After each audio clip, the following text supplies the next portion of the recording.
We are about to witness one of the greatest events in human history. The world as we know it is crumbling before our very eyes, and the majority of the world population is not aware of it. Power structures that have been in place for thousands of years are taken down as we speak. Soon we'll be shown evidence of an elite plan, so evil, so all-encompassing, that people will be shocked to the core. This documentary was made to help you deal with what's coming. Is it a good thing? Oh yes, it's the best thing that could possibly happen to us. But in order to understand and process the quantum leap that we as humanity are about to take, you must understand the reality, the timeline if you wish, that we as a species were placed in. And believe me, you don't have a clue just yet. The evil I mentioned has been working behind the scenes so intelligently, so brilliantly, that hardly anyone ever noticed a thing. What I'm going to do is first of all give you a short overview of things that made me go, things that made me decide to start digging for the truth. We'll take it from there, shall we? Are you ready? Join me on a journey down the rabbit hole.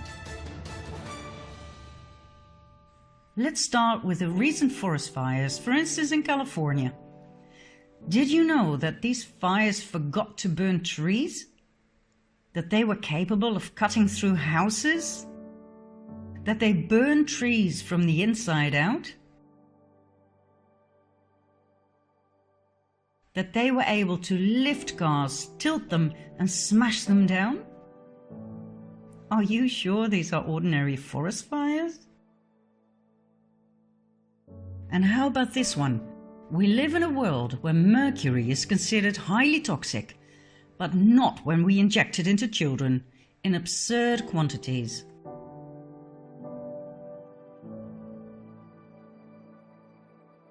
No doubt you've heard about chemtrails. Denied by our governments for a long time, but recently acknowledged and referred to as geoengineering aerosols. They are sprayed into our atmosphere to protect us from global warming. The thing that makes me go however, is the fact that we're sprayed with heavy metals, which are stored in our brains, where they have proven to cause Alzheimer and Parkinson's disease. And did you know that in many countries, among which my own Holland, we have to explicitly say no to organ donation, for if we don't, our organs will be property of the state as soon as we are declared brain dead? The last time it was arranged this way by law was during the Nazi occupation. Did you know that our current Pope is the first to state that hell does not exist, but the devil does? Isn't it weird that the Vatican's audience hall is full of references to reptilians, snakes, serpents?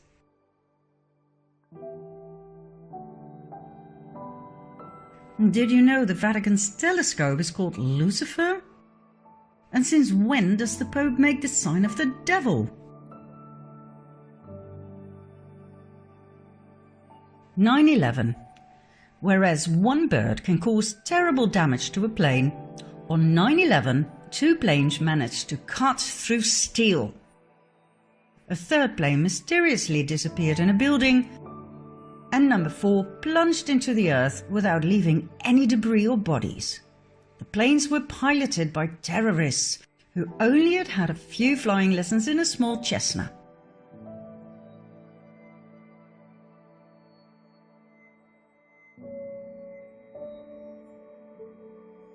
Then there are the horrid attacks on innocent people, in which the same victims can survive up to 3 different attacks.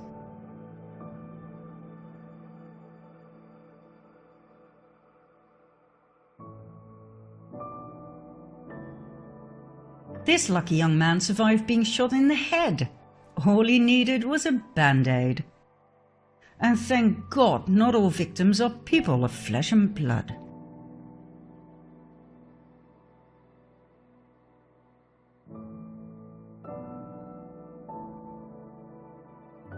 What do you think about this one? Are you a parent? Are you aware of the fact that children cartoons contain subliminal messages of sex and violence? Why? Did you know that fully grown fetuses can be legally aborted in many American states? That advocates of full-term abortion state that unborn babies cannot feel pain? Whereas every doctor knows that the nervous system is the first to develop in fetuses? Is abortion of a fully grown baby not the same as murder? Okay, let's have a look at the migrant caravan. Thousands of people fled their South American homes to look for a better future in the US. The trip covered 2,000 miles in 1.5 months in order to be on time for the American midterm elections as a political statement against President Trump. This means they walked an average of 45 miles a day on flip-flops, barefoot, like this and like this. 45 miles a day? Why do Hollywood celebrities promote the use of facial creams containing the foreskin of baby boys? Do you realize that these foreskins are actually sold? That it's a trade? What's next? Drinking baby blood? Now, I'm going to give you 5 more, although I could go on forever. Counting down, number 5. Did you know that diseases such as AIDS, Zika, SARS, and Ebola are actually patented? Do you know when something is patented? When it's man-made.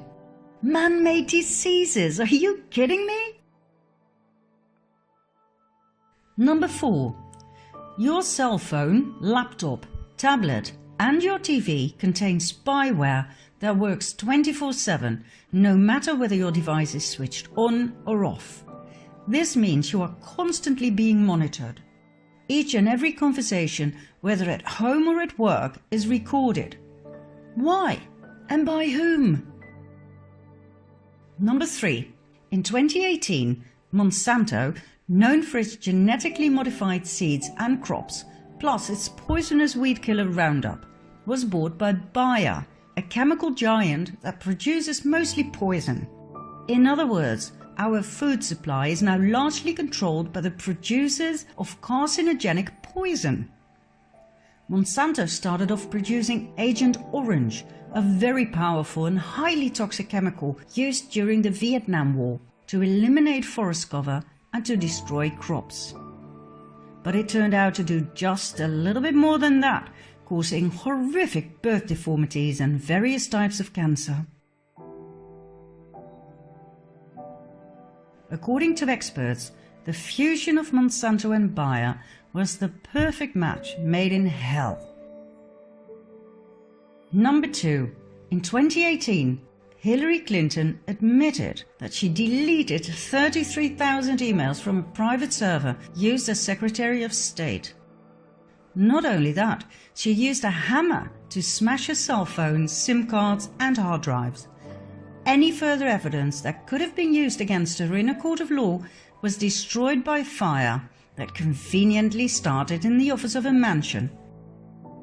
Did she actually get away with that? And last but not least, number 1.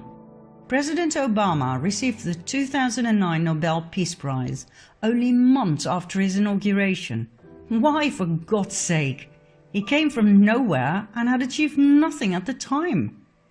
In the following 8 years, he invaded 7 countries and dropped a bomb every 20 minutes.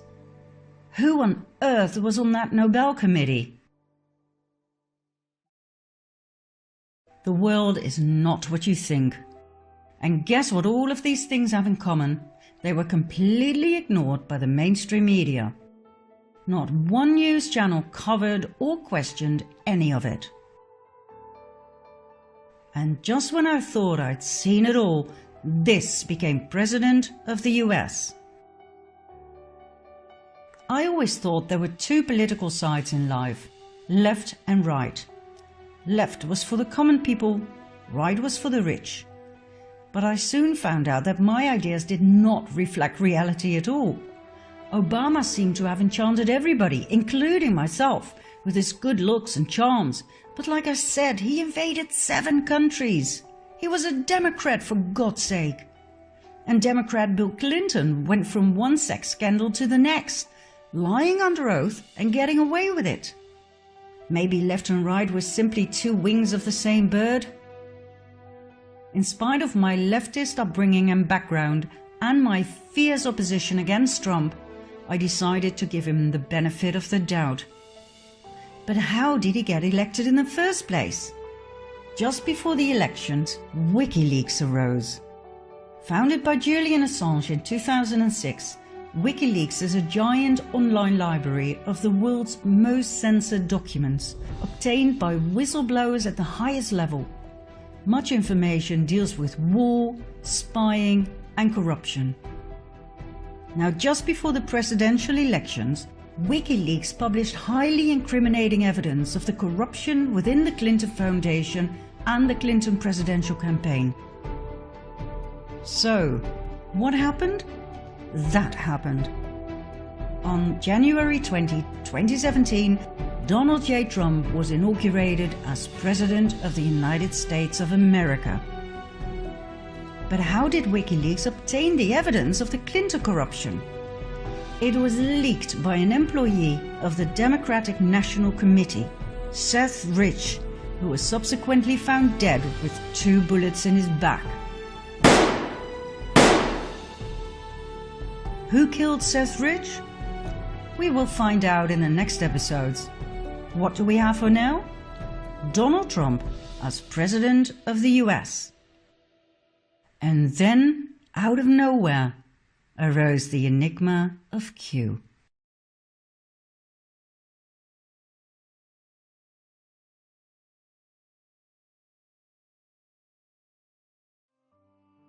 On October 28, 2017, a mysterious post was placed on 4chan, an anonymous internet bulletin board. It contained nothing but codes. This was the beginning of a new phenomenon. The Q posts, soon to be transferred to 8chan due to hacking, became more and more intriguing and popular among the so-called QAnons, anonymous people who are wary of the lies of the mainstream media and who've gone searching for the truth using other news outlets on the internet. I will get into the identity of Q later on in this documentary. Q communicates with the people by means of the Q posts, drops or crumbs that we, the Anons, pick up and decipher. The Q crumbs portray a better world, without wars, treason and corruption. A world after the Great Awakening. Q uses words and short sentences that keep coming back.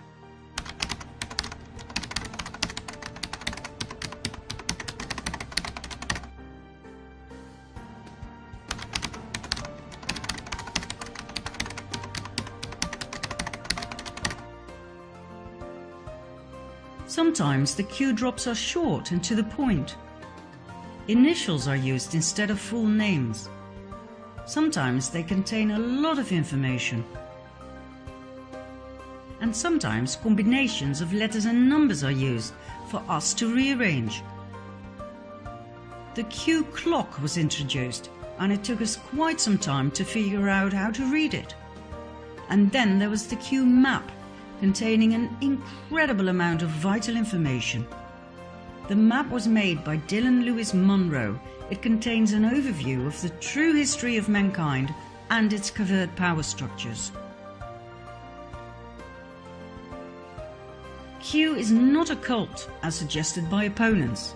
After all, it tells us not what to think or what to do. It merely gives us questions, clues and riddles. We need to do the research in order to find the answers, and that is how we discover the truth. Through this research, I've come to find out more about American and global politics than I'd ever dreamed of. I was never really interested in politics, but the Q drops opened my eyes to a whole new world, a world of secret societies, secret services within secret services, and secret deals made on a grand scale. A world with shadow governments, with an excessively rich 1% of the world population that actually runs the world. Not our political leaders, not our presidents, but a very small group that we refer to as the Illuminati or Cabal. I learned about an evil master plan to completely dominate the world. And the ordinary people like you and I, we know nothing. We get up in the morning, we go to work, we pay our bills and our taxes, we watch TV and go to bed, not knowing that there's a battle being fought over our heads for world dominance, a battle between good and evil. This is what Q is pointing out to us. But we the Anons have to do the research, and we do. Like nerds, like an army of digital autists, we connect the dots. There is a war going on for world dominance, for the absolute submission of the masses. How is this achieved? By the constant waging of war, by the introduction of the Federal Reserve Bank and central banks, by trafficking drugs, oil, and people. The only two American presidents who tried to break down the power of the elite, beginning with the banks by printing their own interest-free, debt-free money, thus bypassing the Federal Reserve System, were Abraham Lincoln and John F. Kennedy. What else did they have in common? They got murdered.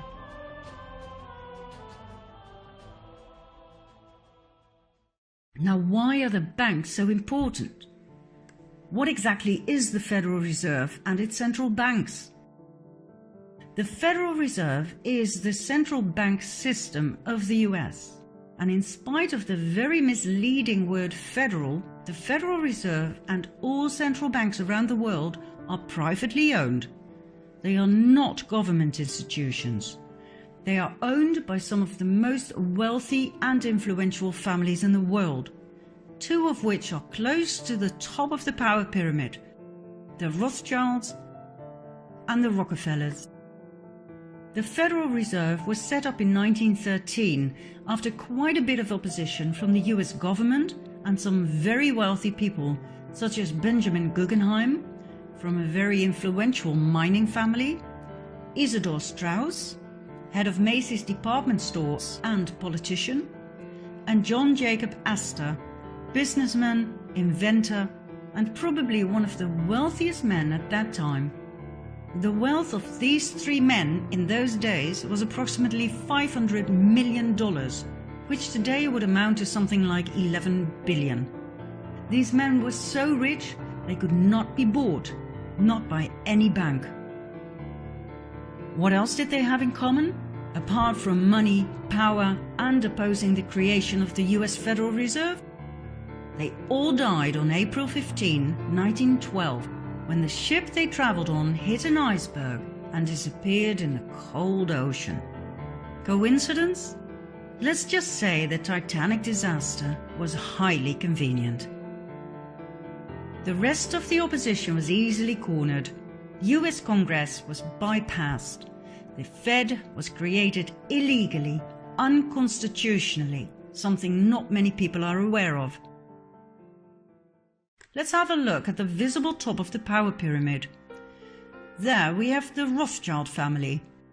In short, this family owns most of the world. They own each and every central bank. They own the Federal Reserve. They control the International Monetary Fund. They control the World Health Organization. They financed both parties of every war since the war against Napoleon. They financed the Bolshevik Revolution. They financed Hitler and the Nazis.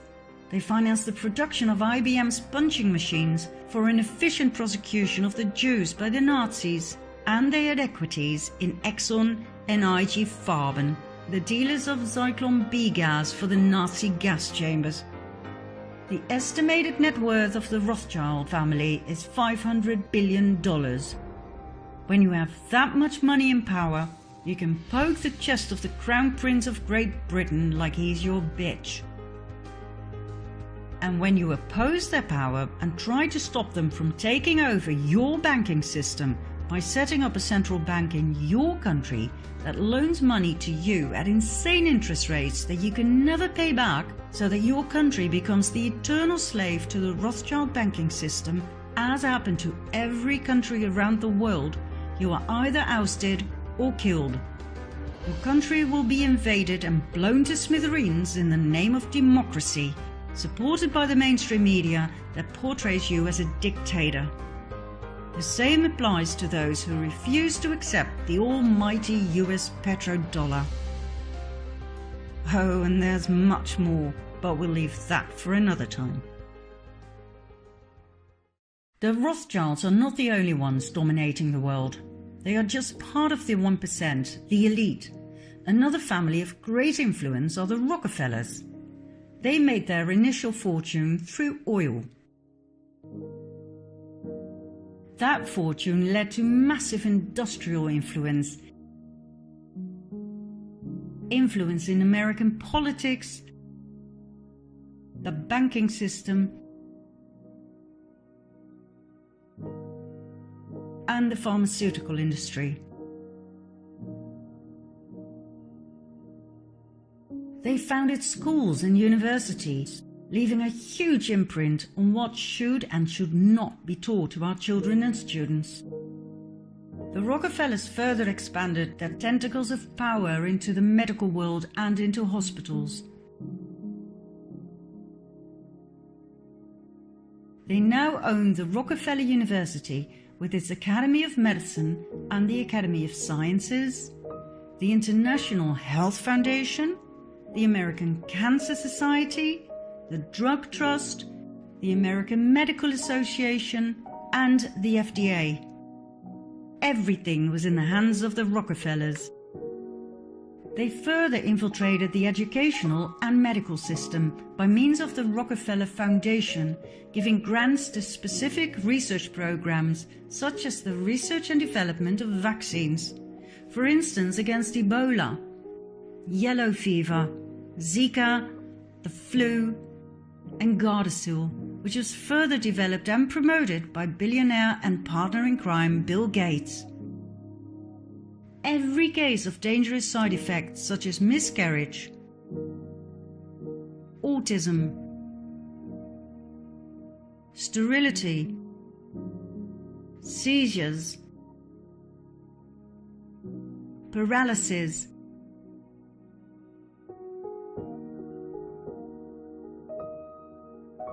and death was brought before the FDA and cleared.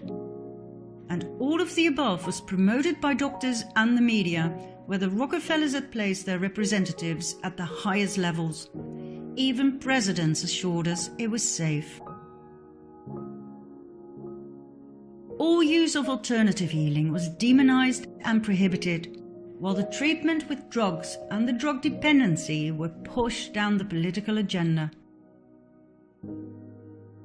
The Rockefellers were also responsible for adding the toxic chemical waste product fluoride to our water and toothpaste.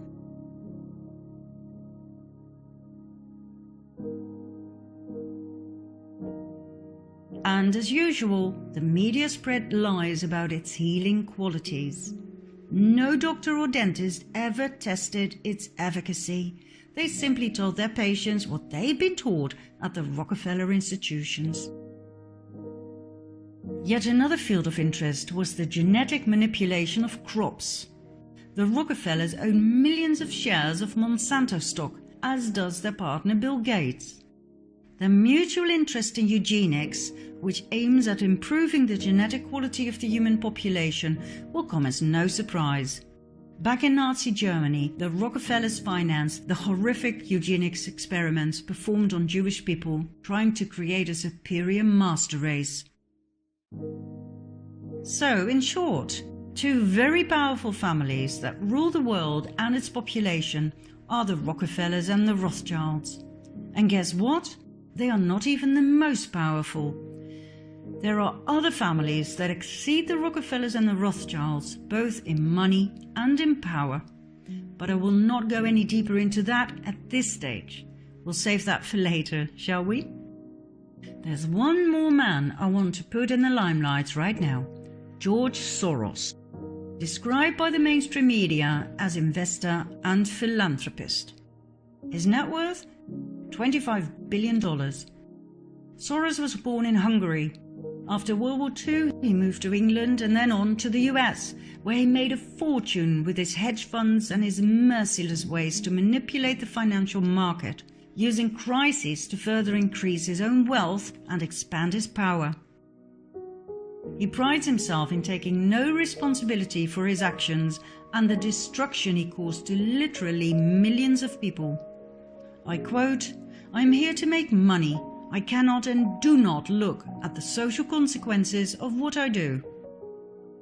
Soros strikes me for his choice of funding. For example, NAMBLA, the North American Man-Boy Love Association.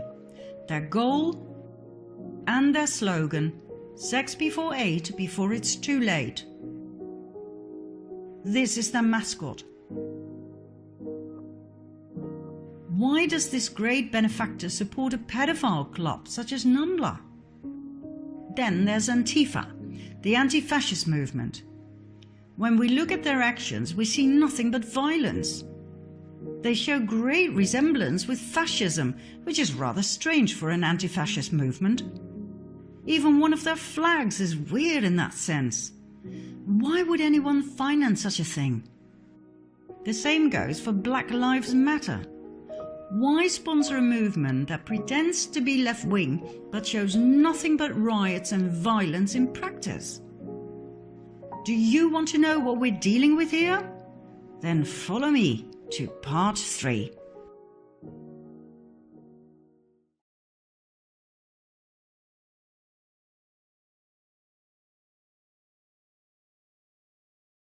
The migrant caravan that headed to the southern border of the US in April 2018 was covered by the media big time.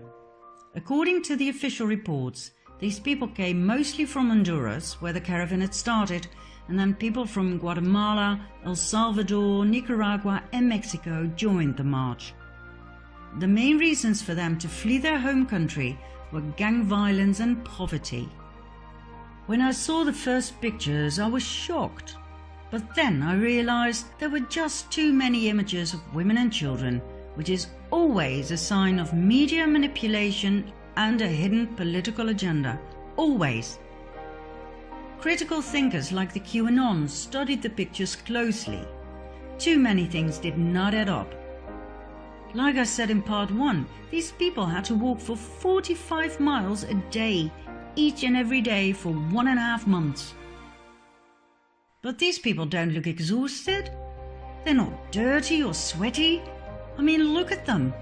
Their clothes are clean. Clean babies. Clean pants. They wear labels. They are well fed. These people aren't refugees. They're not poor. I traveled through Mexico, Guatemala and Honduras and I saw poverty. Believe me, these people are not poor. 45 miles a day on flip-flops? Are you kidding me? Or even barefoot? Come on, where are the blisters? And why aren't they carrying what is needed for a journey like that? Blankets, food, water. Where are the spare diapers? Some people do have small backpacks, but they appear to be brand new. So, what did happen? First of all, buses and vans were deployed to transport all of these people from Honduras to the US border.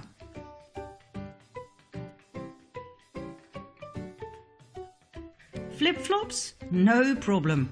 You only have to get out of the van occasionally for a group photo. Next, in order to get as many people as possible, you pay them. Thanks to some alert anons, this was filmed on site. Then, in order to be efficient for the media, you give the main players a coloured wristband. Brilliant!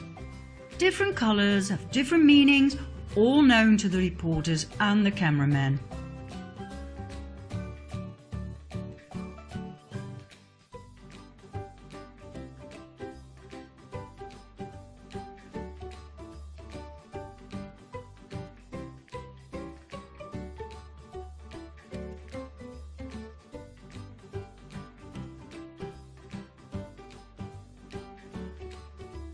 Some people overact.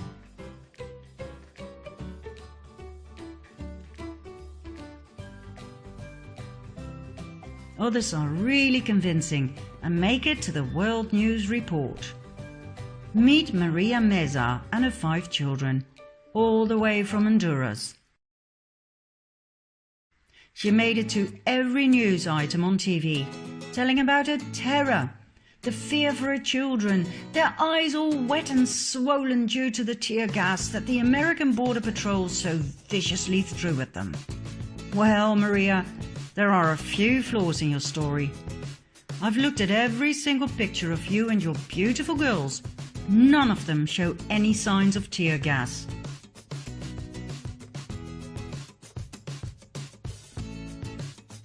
This picture clearly shows that you are the only ones in action. The cameraman shoots away, completely unhindered by the gas, and there is no panic. Let's have a closer look at this picture. Cameramen are standing in a line of smoke, yet have no problem with that. Oh wait, look! Somebody is throwing a gas canister. Is that a fellow refugee? Maria told the press that her son went back the next day to get the canister and show it to the reporters. Shame on you, America! I do hope Maria was paid handsomely, I really do, but her story sucks. The family was photographed on another day, getting out of a van for yet another day's work in front of the camera. And the tear gas canister? You can buy them at any theatre prop retailer, or you can use the police training variety. They produce white smoke, but no harm is done. I guess Trump's statement was correct. No tear gas was used on the children. The entire mainstream media coverage of this event was biased and flawed. My advice to the producers: next time, pay more attention to the details, for the anons are on to you. Refugees who walk for thousands of miles do not walk like this. Or like this. They don't wear flip-flops. They don't have brand new pink buggies. They do not polish their nails. They don't wear iron shirts. Neither do they have perfect haircuts and makeup.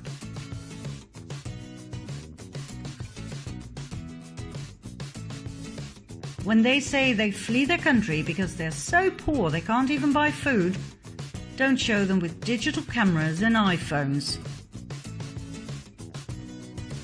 Refugees who walk for thousands of miles are not clean. And for God's sake, pay attention to some of your supporting actors.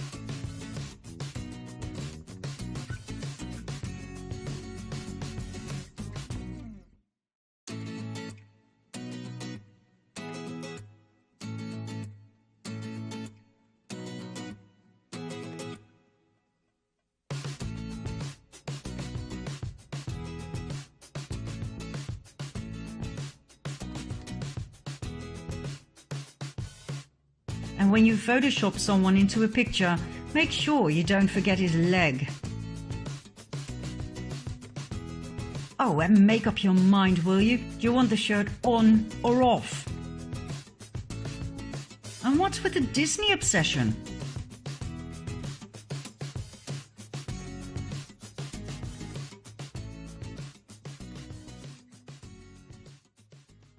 When you really want to know what's going on in the world, you have to do the research, just like Q keeps saying. And when you do, you will see what's real and what's not.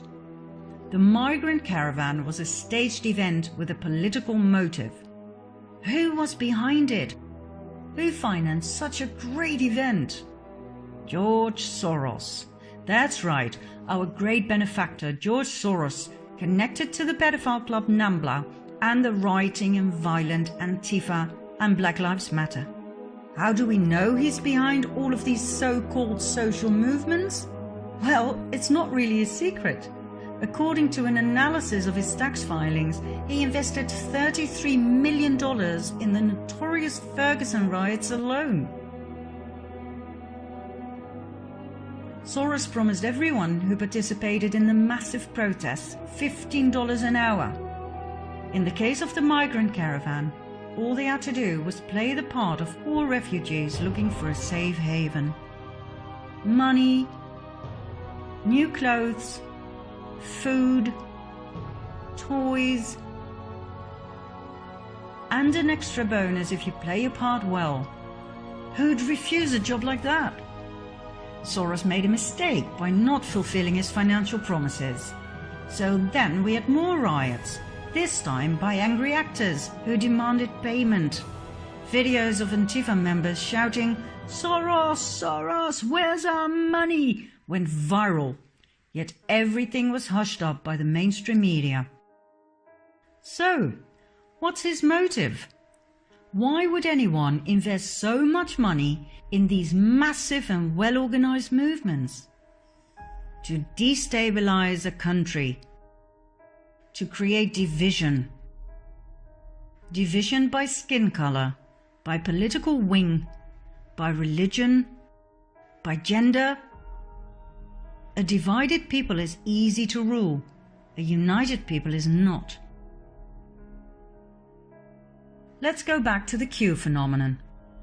As we have seen in part 2, Q strongly emphasizes the importance to unite. United we stand, divided we fall. Q portrays a better world without wars, treason and corruption.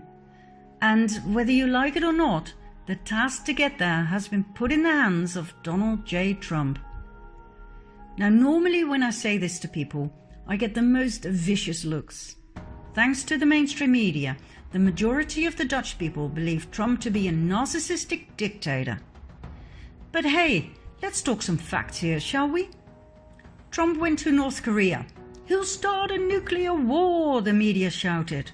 But he came back with peace. 6 million new jobs have been created under Trump. Lowest unemployment rates since 50 years. More than 4 million people off of food stamps. Trump openly attacked Big Pharma. He created the biggest tax cuts ever for all social classes. He is the only American president ever to work for free. He signed an executive order to clean the oceans. Did you hear about that on the news? No. For some reason, the mainstream media have a political agenda of their own, but more about that later. From my point of view, one of the most important priorities of Trump is to protect the children.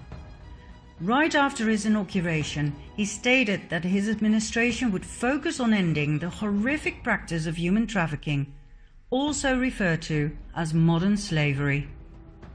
On December 21, 2017, he signed an executive order blocking the property of people involved in serious human rights abuse and corruption.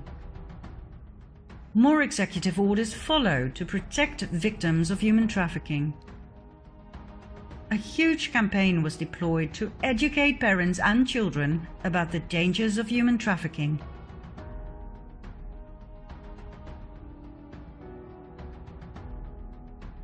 Throughout 2018 and 19, many arrests took place. Thousands of child molesters were arrested. Thousands of victims were rescued. Trump keeps emphasizing that most victims are smuggled into the country through the southern border. He shows numbers, statistics.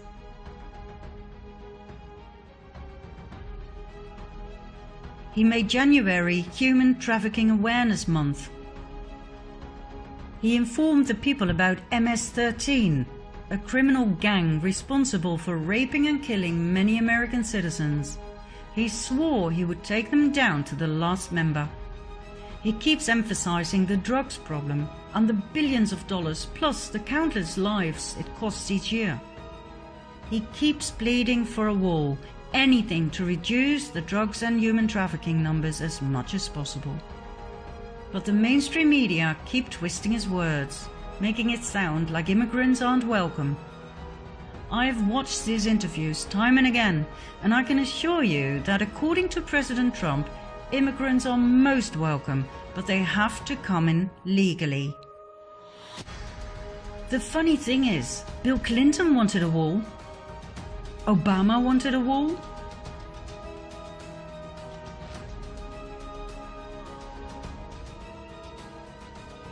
Hillary wanted a wall.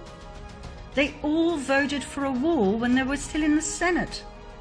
I'm talking about the 2006 Secure Fence Act, passed by a Republican Congress and signed by President George W. Bush. It wasn't a problem back then, but now all of a sudden, Trump is an immigrant hater? The more I study the subject, the more I understand why Trump is bashing fake news. But more about that soon. Back to Trump's war against human traffickers. For years, whistleblowers at the highest levels have been stepping forward with testimonies about child trafficking for the elite.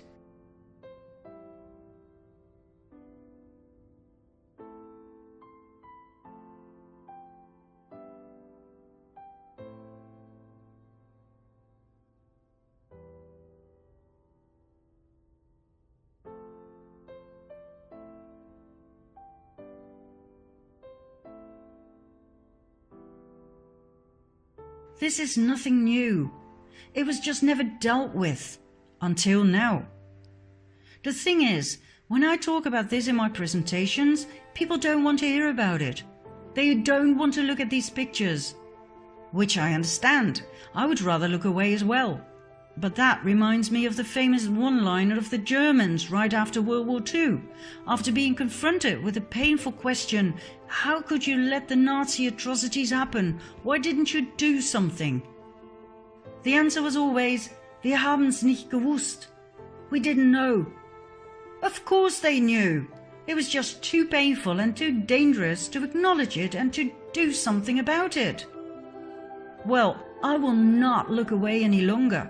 These kids are not helped by our denial, they are helped by our action. So for God's sake, keep watching. We are the only hope they have left. Child trafficking for the elite. That is bigger than pedophilia.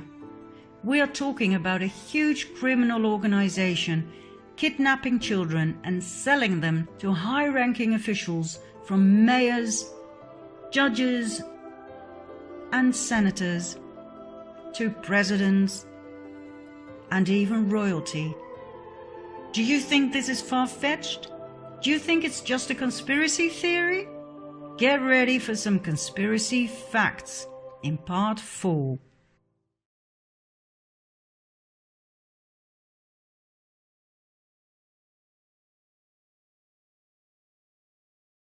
In 2010, right after the devastating earthquake, 33 children were smuggled out of Haiti. The woman who was arrested, Laura Gaylor Silsby, said they were orphans who were about to be adopted in the US. Upon investigation, however, it turned out most of these children were not orphans. They were later reunited with their parents. Furthermore, there were no adoption papers to be found. These kids had simply been abducted, stolen from their parents. Who exactly is this Laura Gaylor Silsby? First of all, she was on the board of directors of Alert Sense, the company that provides the technology for Amber Alert. Amber Alert is the broadcast emergency response to recover abducted children. Isn't that an interesting paradox? A convicted child trafficker? Yes, she was found guilty and convicted. Connected to Amber Alert, set up to rescue children? Secondly, this lady is the founder of the Baptist organization New Life Children's Refuge, an orphan rescue mission for Haiti. Sounds to me like she had a ways to smuggle children out of the country real easy. Nice cover. Last but not least, she's a close friend of the Clintons, who immediately paid for a lawyer, Jorge Puello, who himself is a convicted pedophile. He was arrested and convicted for leading an international human trafficking ring involving women and children. All of this came out into the open thanks to WikiLeaks that published the secret emails between the Clintons and Laura Gaylor Silsby. Let's continue with Haiti some more before moving on, shall we? Haiti was put in the limelight once again with the Oxfam scandal. Oxfam, known for its shops throughout the world for empowering women and for fighting poverty, was banned from Haiti following the 2010 earthquake. There were orgies with prostitutes, some of which were underage, in other words, with children.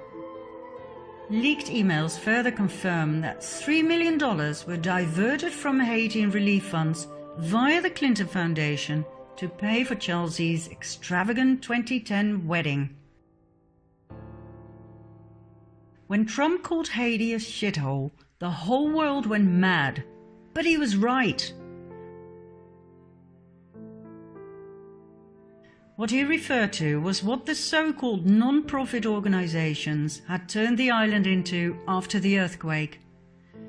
The Red Cross collected $500 million for Haiti, and all it did was build 6 houses. The Clinton Foundation ruthlessly misappropriated the earthquake donations from international donors and got away with it. Klaus Eberwein, a former government official of Haiti, due to testify about the Clinton corruption, was found dead with a bullet in his head only days before the trial on July 12, 2017. Monica Peterson, the young social anthropologist who went to Haiti to investigate human trafficking on the island and who tweeted some critical thoughts about the Clinton Foundation, was found dead by hanging shortly after, in November 2016. Her death was ruled suicide. And when surgeon Dr. Dean Lorek openly vented his disgust about the corruption by the Clinton Foundation that he himself witnessed while trying to save lives on the island, he too ended up dead. In December 2017, he was found on the bathroom floor of his apartment in New York with a knife in his chest. His death too was ruled suicide. But hey, let's not dwell on the many suicides surrounding the Clintons. Let's go back to one of Q's often repeated sentences. Symbolism will be their downfall. In 2007, the FBI released a bulletin with symbols used by pedophiles to identify their sexual preferences and to communicate where to find both each other and their prey. The blue triangles identify boy lovers, the pink hearts are for girl lovers, and the butterfly is for child lovers in general. These pedophile logos will indeed be their downfall. They are in plain sight, for they never thought people would wake up and see. And just like we saw with Amber Alert, it's the organizations that claim to protect children that actually use pedophile logos. For instance, the International Adoption Clinic. New Star Kafala, a Muslim adoption and child advocacy agency. This is their logo for their HOPE program, helping orphans progress emotionally. Then there's the Pacific Crest Trail Association. It changed its logo in July 2017 after the pedophile connection in the capital A was discovered by the public. Now, I'm not saying these organizations are proven pedophile dens. I'm merely pointing out the interesting choice of logo, which of course could be totally based on coincidence. This logo eerily resembles the boy lover symbol. It was used by the Pierre Elliott Trudeau Foundation, set up by the Canadian Prime Minister Justin Trudeau in honour of his father. This logo was on the 2015-16 annual report. Then there's Alpida, a Canadian refuge charity. Alpida was founded by the Radcliffe Foundation, set up and owned by Frank Giustra. Now, apart from the interesting choice of logo, there are a few things about Mr. Giustra that fascinate me. First of all, he's a major sponsor to the Clinton Foundation. We're talking $100 million and more. He loved going to Haiti with the Clintons. And he founded the Boys Club Network for boys between 12 and 18 seeking connection and mentorship. His co-founder is Jim Crescenzo, a teacher from Vancouver who received an Excellence Award from none other than Justin Trudeau. Now once again, I'm sure this is just coincidence.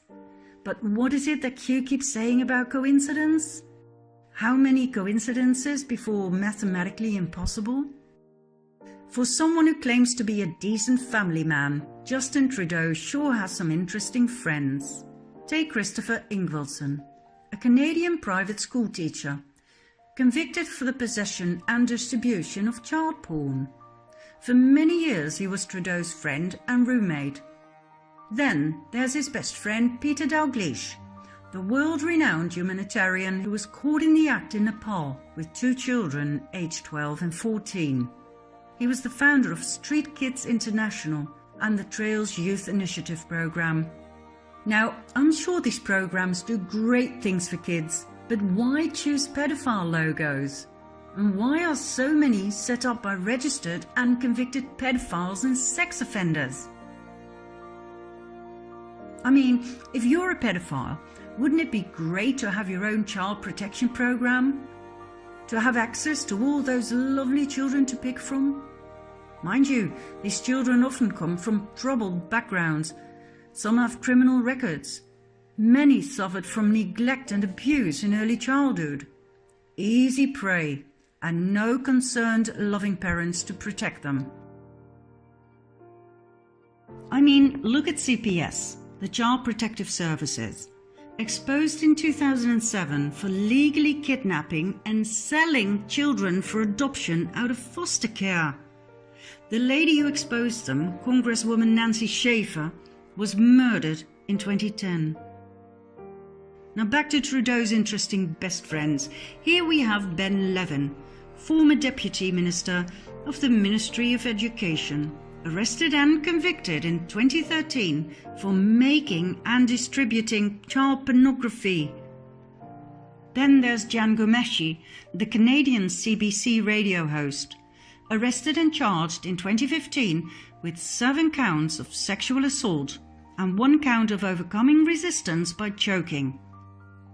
Now, I don't know about this, but if I were Trudeau, I'd be more careful selecting my friends. He is surrounded by registered pedophiles and sex offenders. There's another prominent place where the FBI symbols of pedophilia can be found, in Hollywood. We briefly saw in part 1 that children cartoons contain references to sex and violence.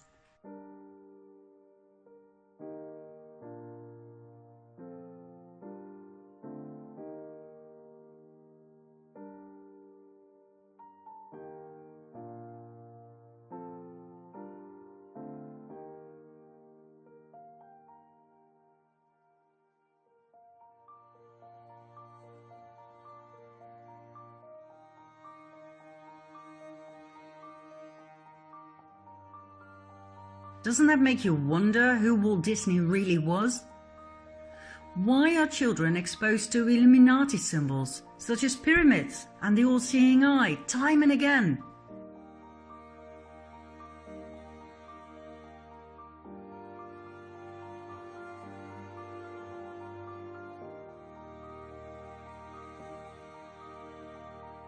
And why are pedophile logos used for candy and ice cream? Yet another thing that attracts children. The more I dived into this topic, the more I realized to what extent this had actually drenched our society.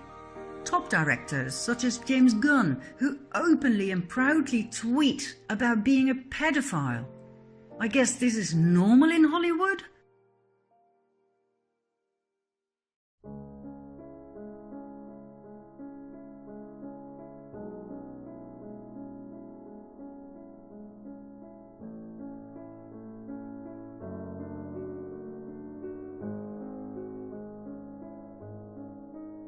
He was fired over these tweets, rightly so one would think, but only a few weeks later he was back at work. Out through the front door, back in through the back door. Nickelodeon's producer Dan Snyder lost his job because he couldn't keep his hands off of young girls. And here we have Brian Peck, a convicted child molester who only spent 16 months in jail, after which he was offered a job right back with Disney, where he continued working with underage girls. Once again, out through the front door, back in through the back door. Jason James Murphy kidnapped and sexually assaulted an 8-year-old boy in 1996. He served 5 years in jail, moved to California, used his shorter name, Jason James, and became a casting agent for child actors. The list of sexual predators in Hollywood is endless. Only recently were some of them called out by their victims and arrested. Most victims never dare to speak up, for their predators are absolute legends in Hollywood. Actor Corey Feldman was one of the first to speak up about child abuse in Hollywood. He and his best friend Corey Haim became actors at a very young age. They were incredibly successful and famous, but the price was high. They were sexually abused by various adults they worked with. It was common knowledge that the two Coreys were passed around at Hollywood parties. It resulted in great trauma that was buried for many years. The two Coreys sought relief in alcohol and drugs, which eventually led to Corey Haim's death at the age of 38. It wasn't until recently that Corey Feldman called out his abusers. Elijah Wood, who became world famous for his part as Frodo in The Lord of the Rings, supported Corey Feldman's statements about Hollywood as a pedophile den.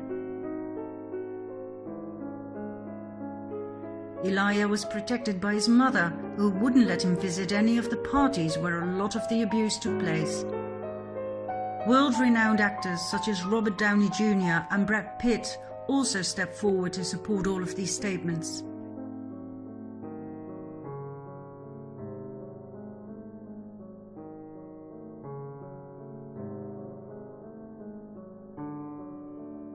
If you think that sounds crazy, wait till you hear Mel Gibson.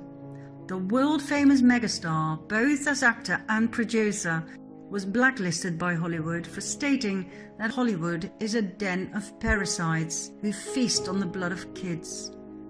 He took it a whole lot further. Read for yourself.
Could this be true?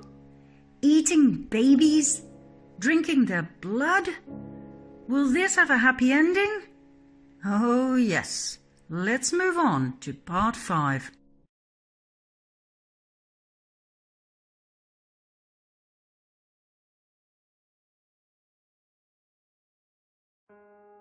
In part 1, we briefly looked at the sexualization of children and the normalization of pedophilia in our society.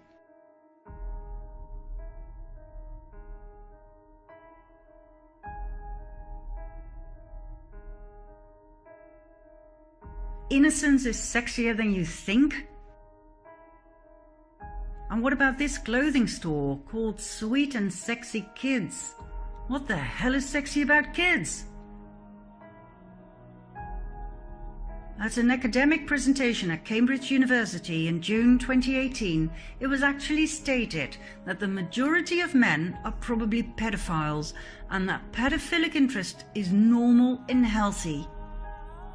The New York Times declared pedophilia not a crime but a disorder. And during 2 TEDx talks, pedophilia was presented not as a disorder but as a sexual orientation. Posters were spread. And Cosmopolitan magazine published an article by the hand of a young woman who became her father's lover.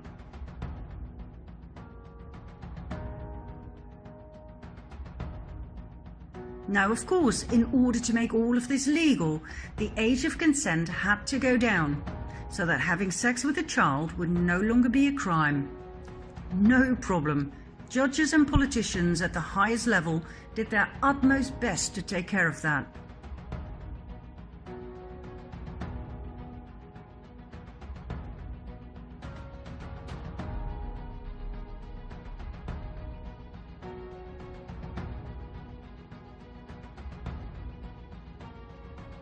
Not many people know that Patricia Hewitt was General Secretary of the NCCL, later known as Liberty, which was affiliated to PI, the Pedophile Information Exchange. Then there's former British Prime Minister Theresa May, who thinks pedophiles should be allowed to adopt children too. When you study the patterns of this topic, it seems there is a larger plan behind it all. Why is it so important to legalize pedophilia? Why is having sex with children so important? Any psychologist can tell you how harmful it is for children to have sex at a young age, and that consent is a very dangerous concept, as pedophiles often tell their children they are simply demonstrating just how much they love them. Sex is then confused with love. The child cannot comprehend the subsequent feelings of pain, shame, anger and fear. The secrecy put upon them is hard to deal with. All of this results in great trauma. Why then would a society push pedophilia down our throats? Bit by bit, step by step, normalizing it so that we grow to the idea instead of reject it. Why create a society of traumatized people? Why are pedophile logos used in children cartoons, Disney movies, candy and ice cream, child protection centers, adoption agencies, in business and in politics? Meet Sheila Jackson Lee, member of the House of Representatives, proudly wearing her young boy lover ring. What is going on here? Let's follow a lead. Check this out. This still image appears in a video clip of a band called Sex Stains, and this is where it gets interesting. They played at Comet Ping Pong, a restaurant in Washington, D.C. Best known for its pizzas, ping pong tables in the basement, high-profile clients such as Hillary Clinton and the Obamas, and a conspiracy theory called Pizzagate, more about which in a bit. Meet the owner of Comet Ping Pong, James Achilles Alefantis. When Alefantis started his restaurant in 2006, he didn't have much, according to himself. Yet in 2012, only 6 years later, he was named as one of the 50 most powerful people in Washington, D.C. That fascinates me. You don't become that powerful by running a pizza place. So, who exactly is James Alefantis? He portrays Comet Ping Pong as a family-friendly restaurant, yet his tweets and those posted on his Twitter account are controversial, to say the least.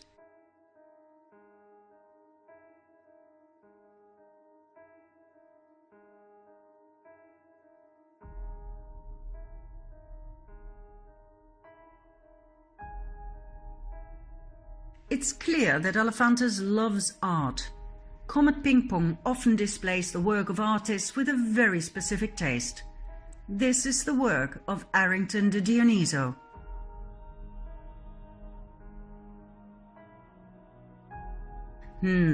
Not a big Trump fan, huh? Why is this on the walls of a child-friendly pizza place? Elephantus loves a good party. Now here's a picture he wishes he never posted. Meet his party friend, Miss Summercamp. What else? He had a love affair with David Brock, political consultant and founder of Media Matters for America, a progressive research and information center dedicated to comprehensively monitor, analyze, and correct conservative misinformation in the US media. In other words, an organization for censorship.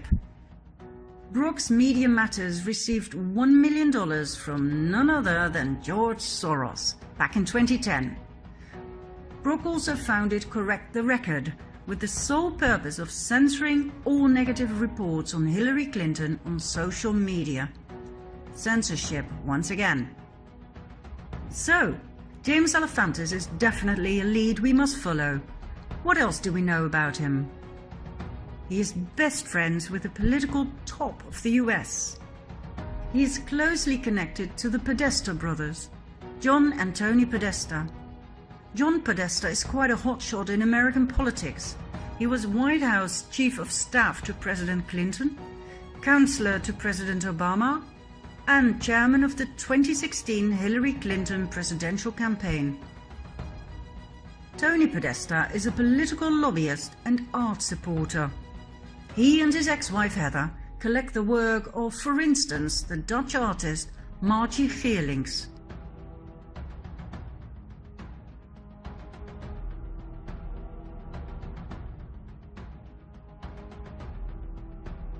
Fascinating, to say the least. They are also great admirers and buyers of the work of Patricia Piccinini.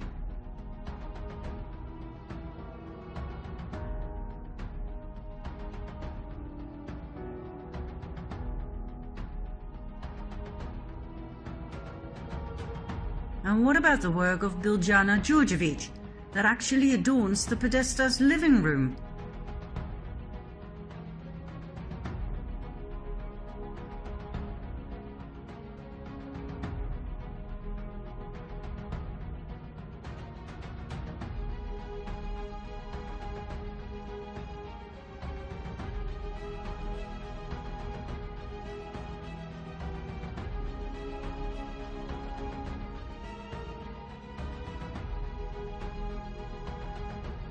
This is Louise Bourgeois. Her work is prominently present in Tony Podesta's mansion. This piece is called Arch of Hysteria.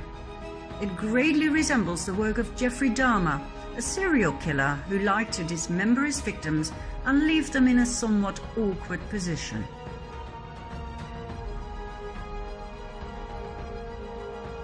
And then there's the most interesting work of Kim Noble, a survivor of severe trauma in early childhood, which left her with 13 alter personas. Her artwork shows the horrific things she experienced as a young child, like torture and rape.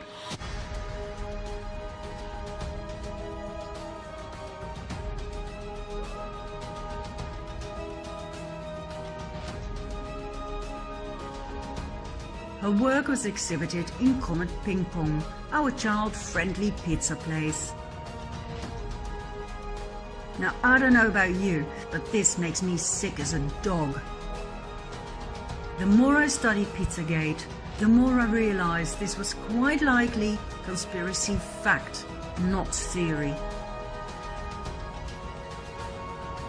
What kind of a pizza place exhibits naked, abused, tortured, raped, and even dead children on its walls?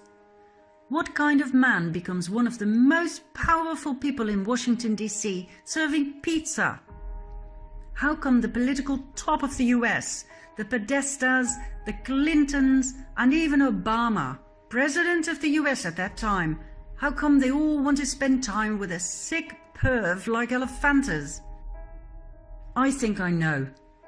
For a while I thought the name Elephantis was fake. This man was way too powerful to come from an ordinary family. Could Elephantis be a French bastardization of J'aime les enfants? I love children? But then some anons pointed out he could well be a Rothschild. After some digging, I came across an interesting twist in the Rothschild family tree, starting with Evelyn Achille the Rothschild. His middle name kinda gives it away, doesn't it? He was born in Buffalo, New York in 1886 and died in World War I in 1917. 2 years before he died, his illegitimate son, Louis George, was born. But as he wasn't married, his son inherited the name of his mother, Elephantis. The boy grew up and married Helen Rapaz and had 2 sons, one of which is Achilles Louis Elephantis, the father of our very own James Achilles Elephantis. His mother's name is Susan Reed Shoemaker. So, his middle name, Achilles, takes him all the way back to his great-grandfather and even further back to his great-great-grandmother, the Italian Marie Perugia. Her father's name was Achille Perugia. In short, James Achilles Elephantis is a real, genuine, full-on Rothschild. That explains his power and his friends. It explains his close proximity to the Clintons, just like his uncle and aunt, Evelyn and Lynn de Rothschild. So, are we to believe that our political leaders simply enjoy pizza and sick art? Is that it? What is it with pizza anyway? Why is it so sexualized?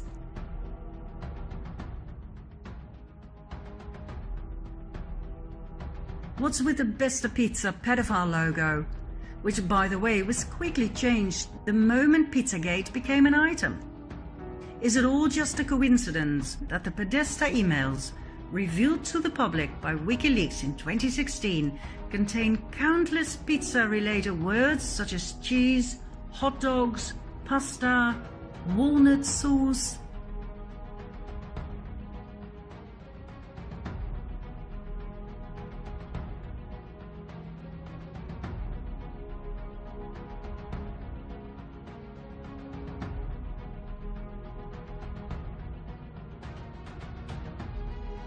When you actually know what those words mean, which is common knowledge in the sex industry, these emails suddenly become shocking.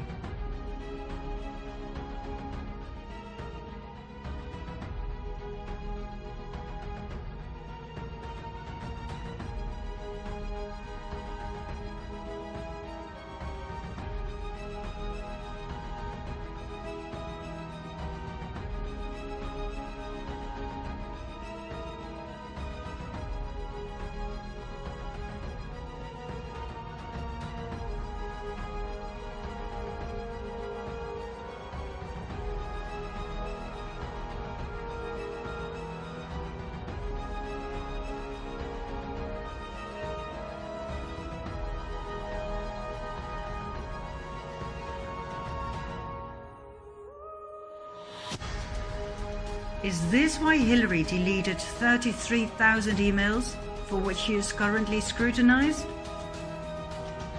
Does that explain what Obama meant when he ordered $65,000 worth of hot dogs and pizza flown in from Chicago to the White House in the middle of the night for a private party?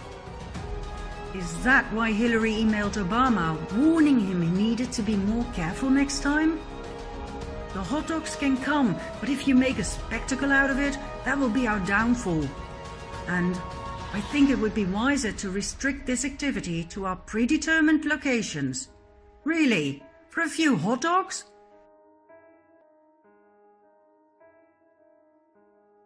Isn't it weird that these security camera pictures of children lying on ping pong tables in the basement of Comet Ping Pong are shown on the walls upstairs?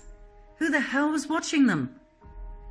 And why does their website have a super secured backdoor to a secret division where you can order pizza pictures for absurd prices? This screenshot was made public by a hacker. It's in low resolution, so I will read out loud what it says at the bottom. This month we have 5 fresh pizzas for your enjoyment. We also have 4 surviving pizzas from last month's session. All are on sale at an extremely low price, as they are in poor health and not expected to survive. So a requirement is that you finish eating your pizza after your session. This month's special includes a 30% discount on severe torture. Each image below is available for $1,000 in fine print. Why are they talking about kill rooms, murder, and rinsing it off when you're done? What the hell is going on here? To tell you the truth, at this point in my research, I experienced what we call cognitive dissonance.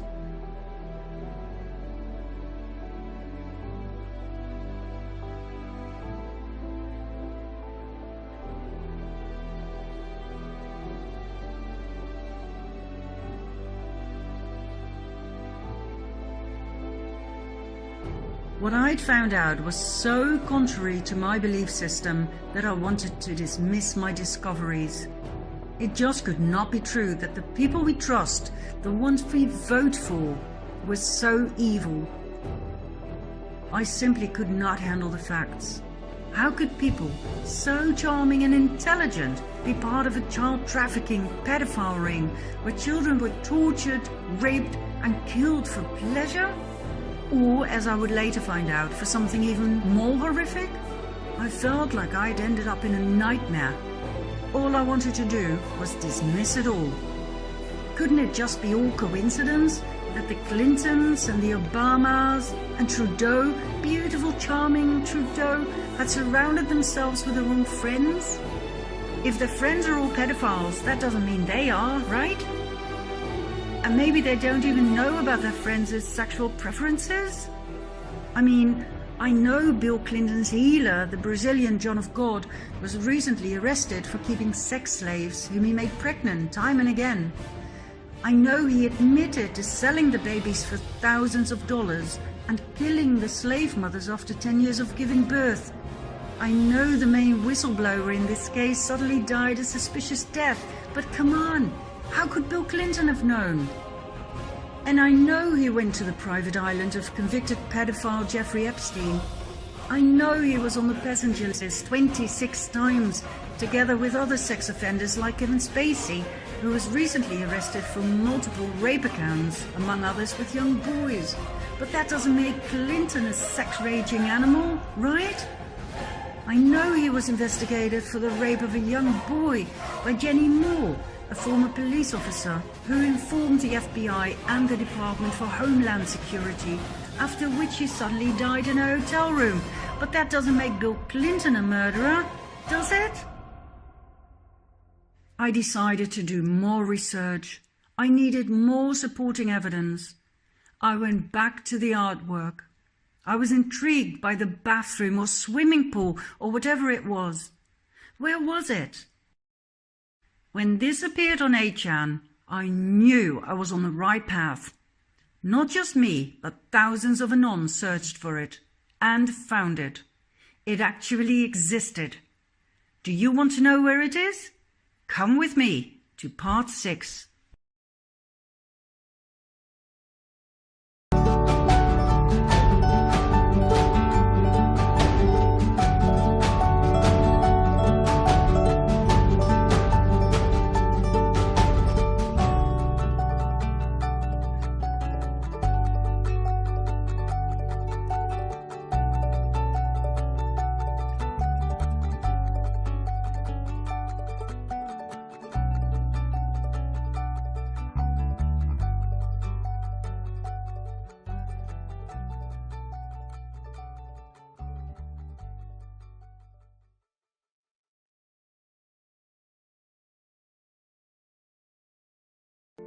The swimming pool in the artwork bought by the Podestas actually exists.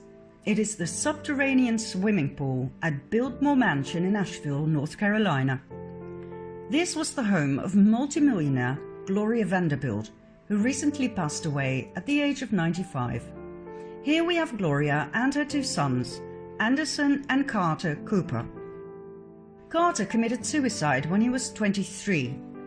Anderson is a well-known news reporter for CNN. Why does Gloria's swimming pool appear on paintings of tortured children? Is it a coincidence that the little boy so strongly reminds me of Anderson Cooper, Gloria's son? Could there be a connection between her swimming pool and the entertainment with young children for the elite, as mentioned in the infamous Podesta emails? Anderson Cooper, son of Gloria Vanderbilt, world-renowned and award-winning reporter for CNN. He was caught overdoing it from time to time, making things look much worse than they actually were. But hey, maybe he's just a bit of a drama queen. At least it led to some funny responses on social media.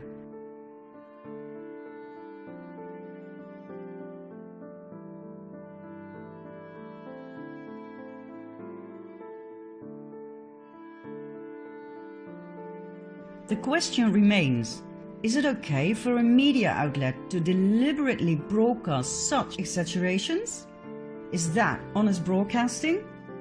Is it okay to influence the public with headlines such as these?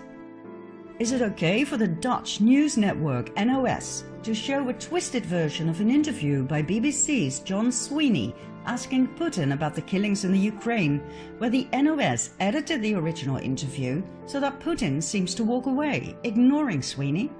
Yet the original interview, which can also be found on the internet, shows Putin taking his time answering the question.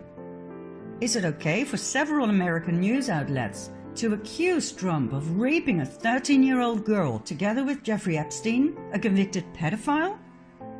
Is it okay that there's a deafening silence from the mainstream media now that the flight records show that it wasn't Trump but Bill Clinton who joined Epstein at his parties with underage girls on Orgy Island?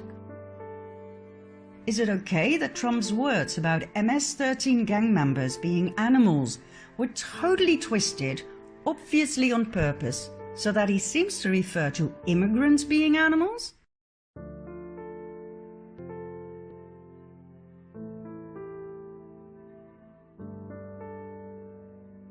Do you remember the little boy from Syria, sleeping between the graves of his parents?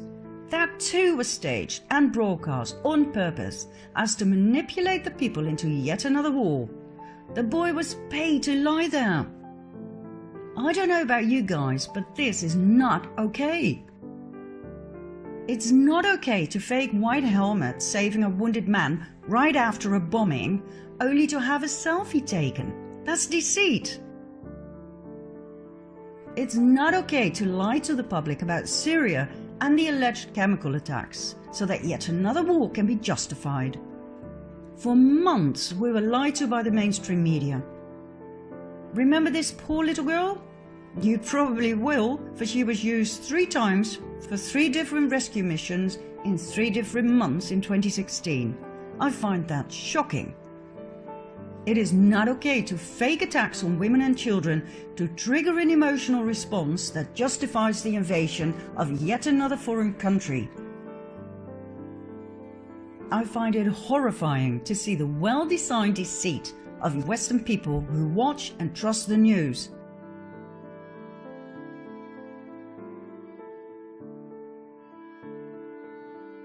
Do you remember this one?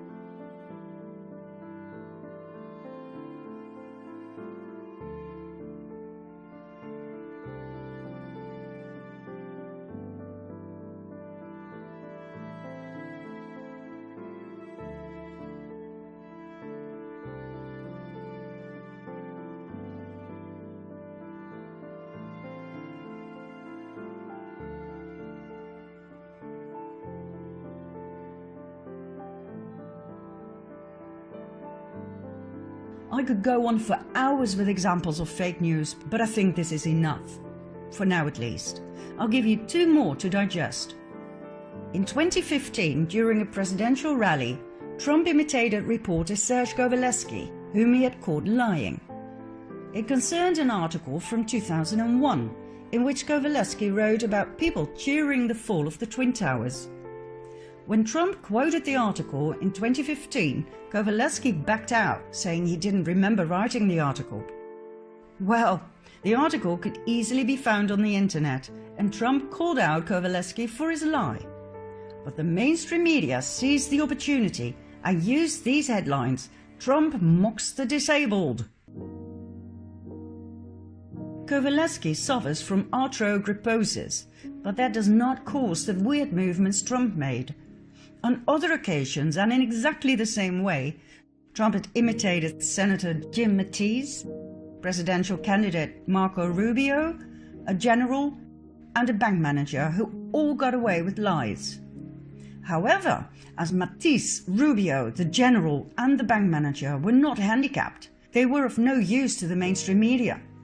Kovaleski's handicap, however, went around the world, convincing everybody that Trump looked down on the disabled. And I must confess, I too fell for it.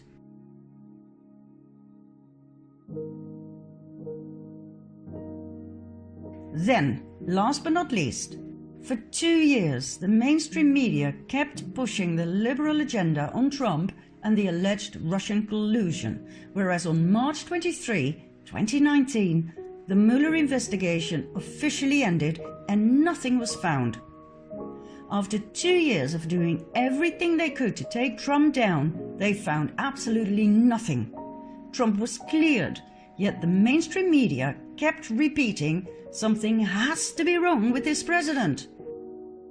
Trump's official innocence is completely hushed up, just like they didn't say a word about the countless pedophiles that were arrested under Trump. Total radio silence. From the beginning, Trump has been warning us about the mainstream media as the #1 enemy of the people. And the more I study the subject, the more I understand that Trump is actually correct. The mainstream media uses its power to steer the public into a desired direction. The spreading of disinformation is nothing new. Back in the early 1950s, the CIA set up Operation Mockingbird, a large-scale program in the US with the sole purpose of manipulating news media for propaganda purposes. Leading American journalists were recruited into a propaganda network. In other words, the Secret Service determined what was going to be on TV and in the news.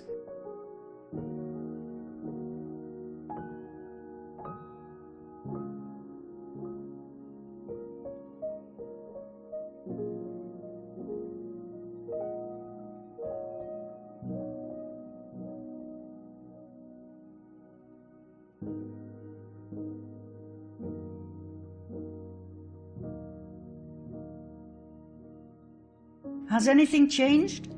No, apparently not. German whistleblower Udo Ulfkotte, high-profile journalist for the Frankfurter Allgemeine, stated in front of the camera that he felt deeply ashamed to have consistently lied to the public for over 25 years.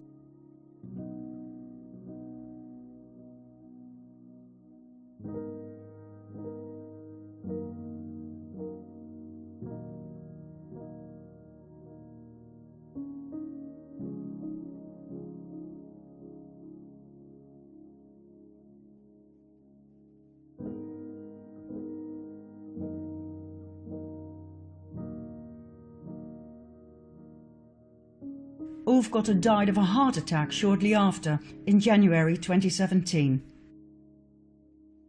The illusion of choice. We think, there are so many channels, how could they all be in on it? Well, that's easy. This shows you who owns whom. Do you see it? There are only 4 companies. CBS seems to be independent, but is owned by the same billionaire as Viacom. When you give people the illusion of choice, they believe they are free. And if you want to find out why the mainstream media push the liberal agenda down our throats, all you have to do is follow the money. Who paid major contributions to Hillary Clinton to support her work and the liberal agenda? That's right. CNN, NBC, News Corporation, Turner Broadcasting, Thomson Reuters, Newsmax Media, Time Warner, Viacom, Comcast, HBO, AOL, Hollywood Foreign Press Association, Public Radio International, Public Broadcasting Service, Huffington Post Media Group, Carlos Slim, the largest shareholder of the New York Times, James Murdoch of 21st Century Fox, Judy Woodruff, co-anchor and managing editor of PBS NewsHour, Howard Stringer, former president of CBS, George Stephanopoulos, ABC News chief anchor and chief political correspondent, Mort Zuckerman, owner of New York Daily News and US News and World Report, and The Washington Post, owned by Jeff Bezos of Amazon, well known for its censorship of quite a few books on controversial topics. Censorship is one of the greatest dangers to a democracy and to freedom of speech. 3 more major sponsors of Hillary Clinton are Google, Twitter, and Facebook. Google and its YouTube are highly active in the field of censorship, just like Twitter and Facebook. It will come as no surprise that pro-Trump posts are among the most censored ones, as are posts of critical thinkers and researchers and anyone who dares question the official narrative of events such as the ones I presented in part 1. Pro-Hillary posts are never censored. Doesn't that make you wonder? Remember Correct the Record and Media Matters for America? Those are the kind of censorship companies that work behind the scenes of Facebook, Twitter, Google and YouTube to delete anything that opposes the liberal agenda. And guess what? Correct the Record is now promoted by AFAS, the global activist network that I once thought so highly of. AFAS was co-founded by Res Publica and Move On. Res Publica received $250,000 from George Soros. Move On got $1.6 million from Soros.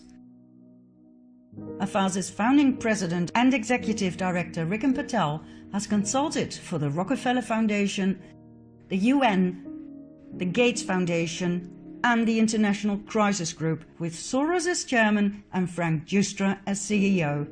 Remember our friend with the pedophile logo from part 4? AFAS's co-founder is Tom Perriello, former Virginia congressman, best buddies with Obama and executive director of the Open Society Foundations of George Soros, one of the main parties behind the notorious and destabilizing migrant caravan invasion. It will come as no great surprise that AFAS strongly opposes President Trump. This is what we call controlled opposition.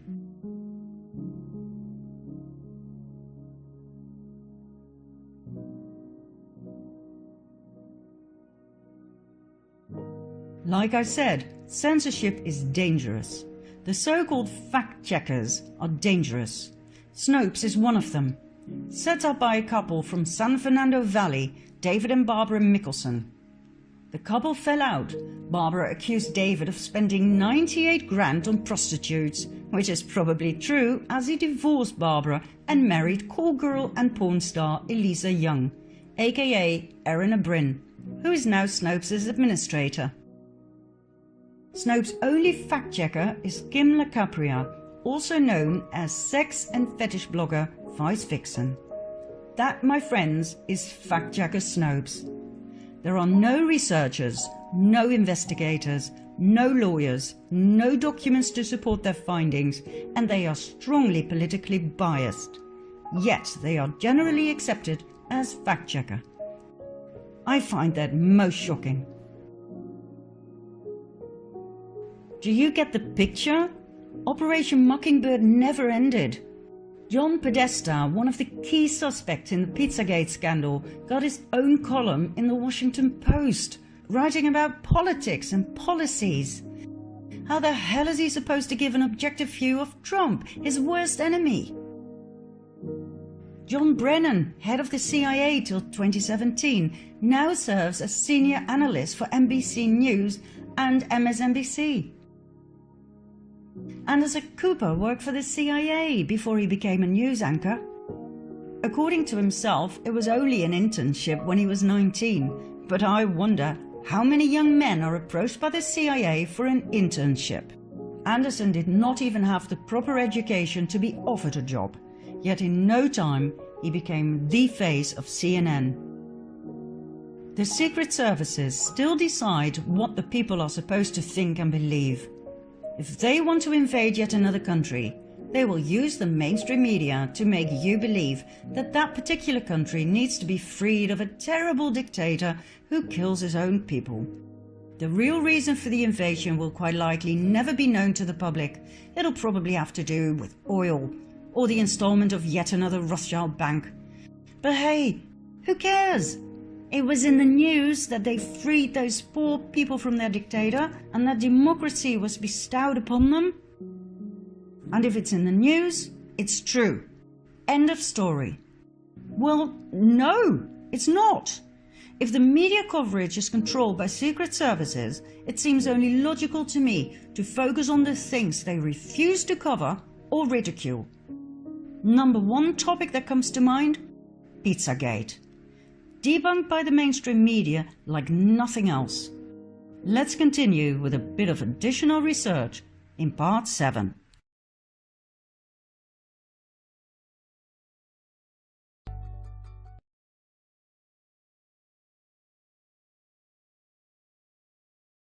This is Marina Abramovic, a Serbian performance artist who likes to display the limits of the body and the possibilities of the mind.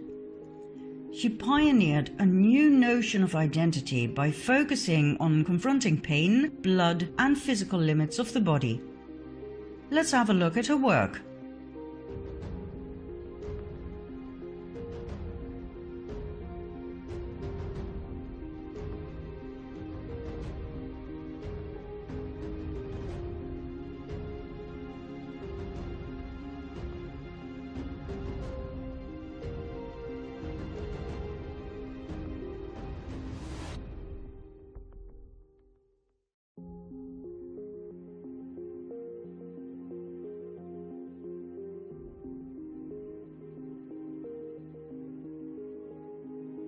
In 1996, Abramovic introduced Spirit Cooking, a cookbook with essential aphrodisiac recipes, some of which call for the mixture of fresh breast milk and sperm milk.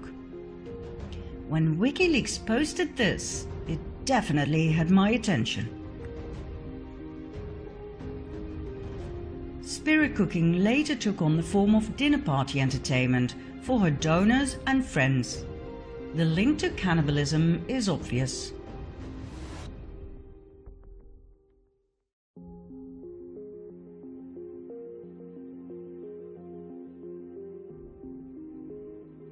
Abramovic furthermore made her appearance in the leaked Podesta emails.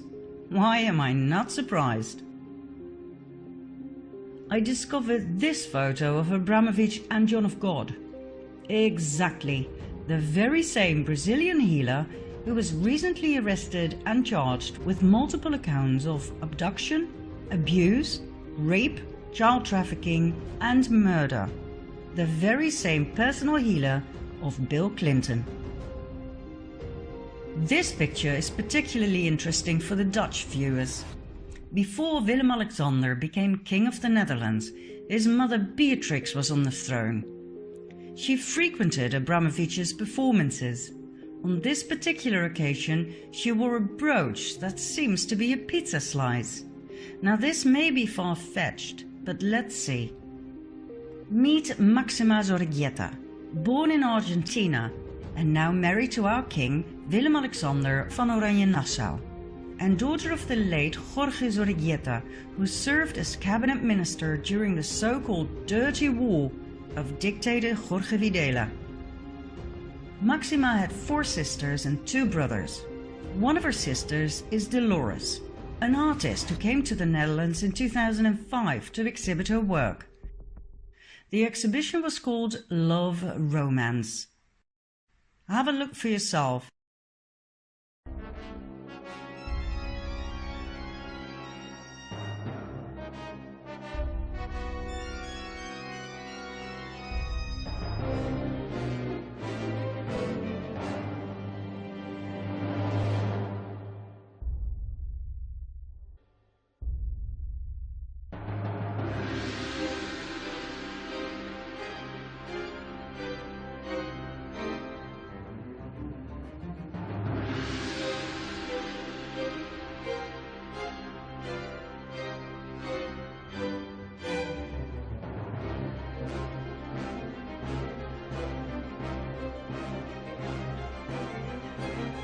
Is it just me, or is this insane?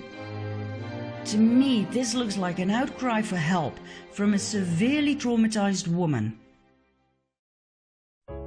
In June 2018, Maxima's younger sister, Inez, was found dead in her apartment, hung with a scarf from a doorknob. Doorknobs have proven to be lethal for quite a few people lately.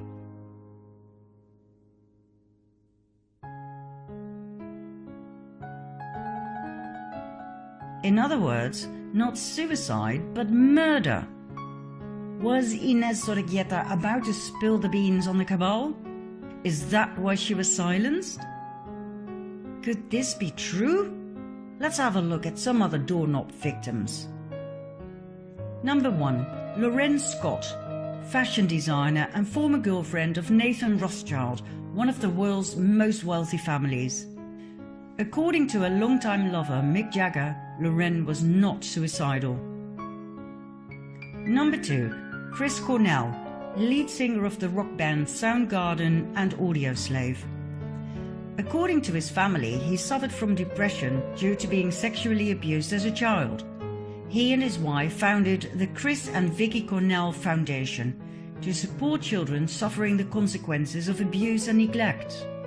He and his best friend, Chester Bennington, were working on exposing an elite pedophile ring. Cornell was also the main financial backer for the documentary The Silent Children about child sex trafficking. After he died, the project was cancelled. According to his family, Cornell was not suicidal at the time of his death. Interesting detail contradicting the suicide theory was the blood on his head and on the ground. Was Cornell killed by a stroke on the head and strangulation by means of his exercise belt? Number 3.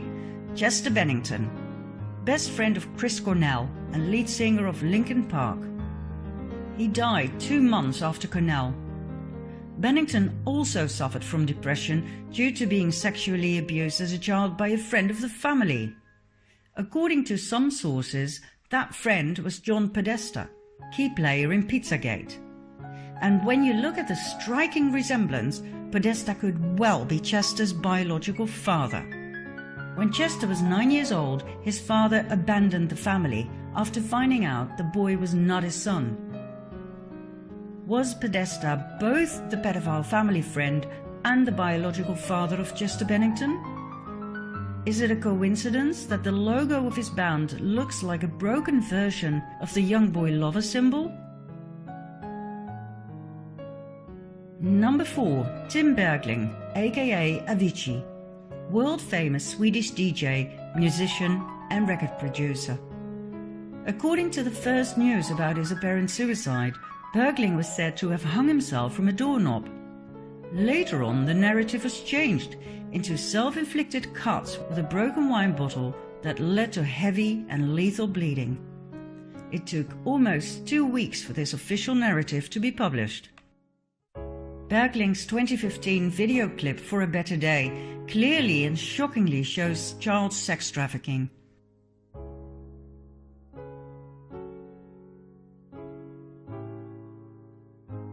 At the end of the video clip, Bergling turns out to play the part of the abused boy, now grown up and ready to take revenge on his abusers.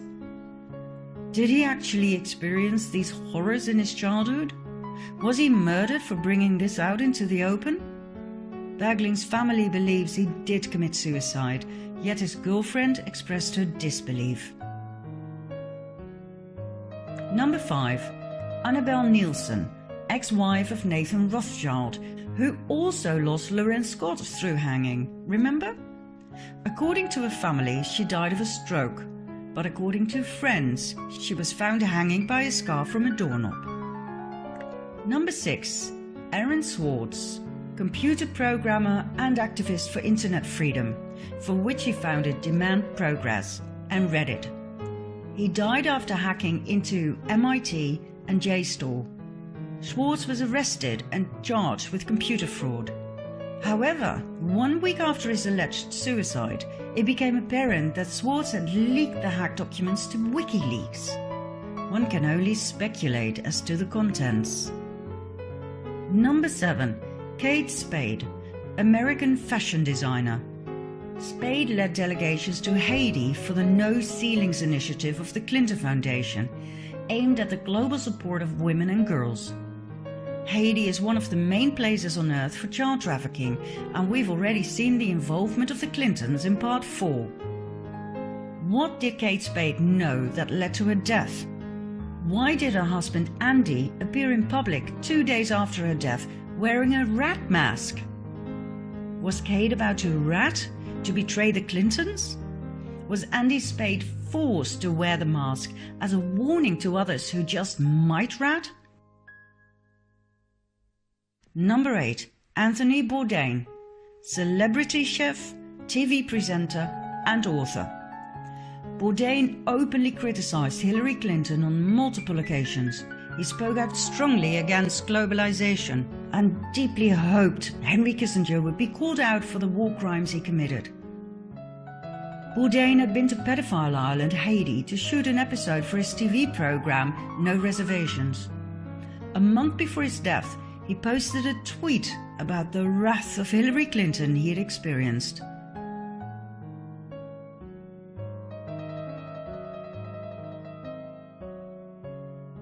Followed by this one, even more outcalling.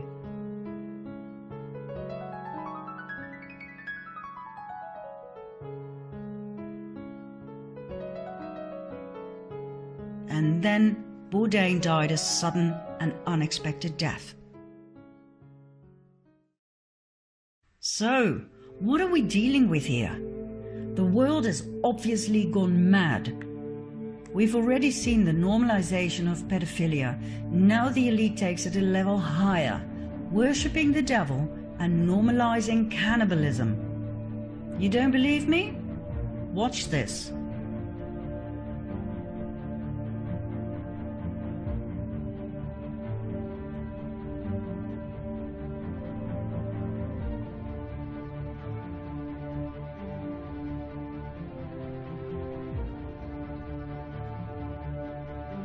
Is this really the sign of the devil? Oh yes. Meet Anton LaVey, founder of the Church of Satan, giving the exact same sign. The same Church of Satan Chelsea Clinton is so fond of. The upside-down pentagram containing the horned one, plus the upside-down cross, it's all there.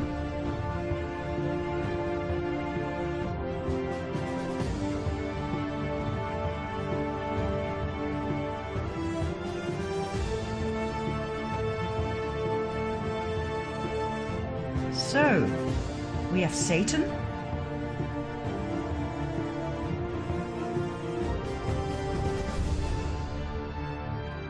we have blood,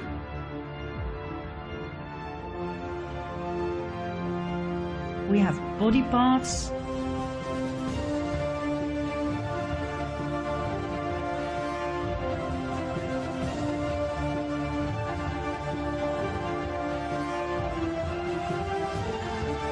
we have cannibalism.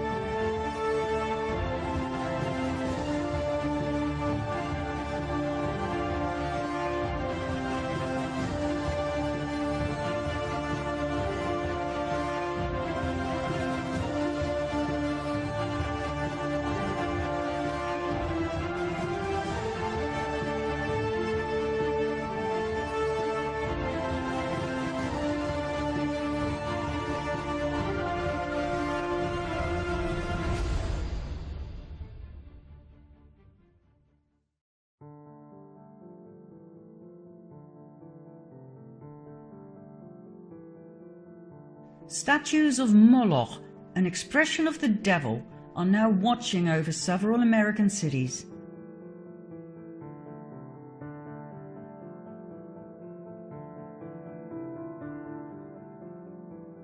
And only recently a new one was placed in Rome.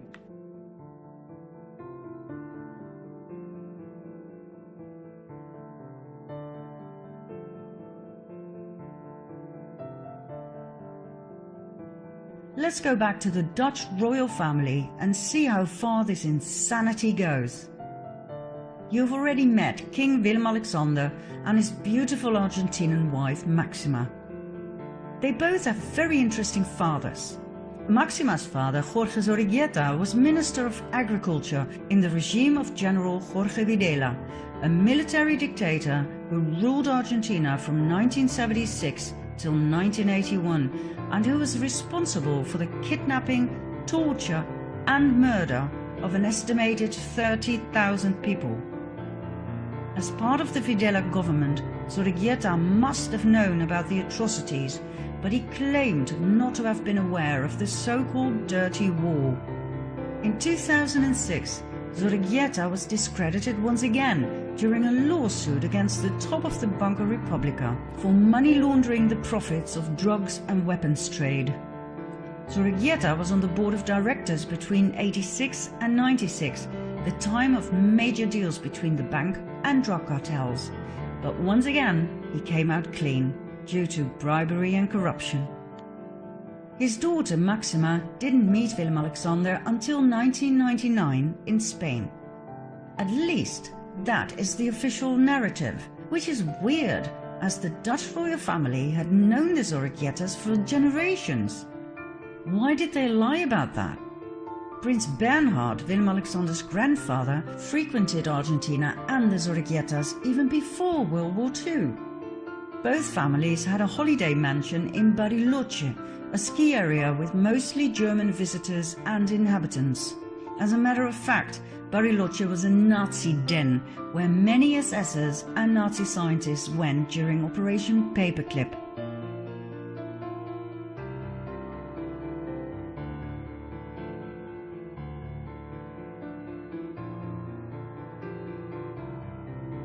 I was taught in school that the Nazi leaders were all convicted in the Nuremberg trials, that justice was served. But did you know that only 10 Nazis were hanged and only 7 went to jail? That's it! The big Nuremberg trials, only 17 of them? Did you actually think, like I did, they all got what they deserved? Well, think again. They had way too much knowledge. Most of them were welcomed with open arms. NATO, NASA, they all loved them.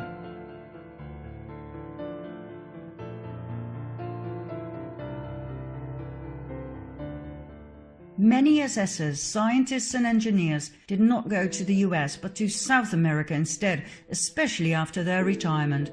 Argentina was very popular among them, especially the inhabitable Patagonia, where they were safe from post-war Nazi hunters. Bariloche was such a place.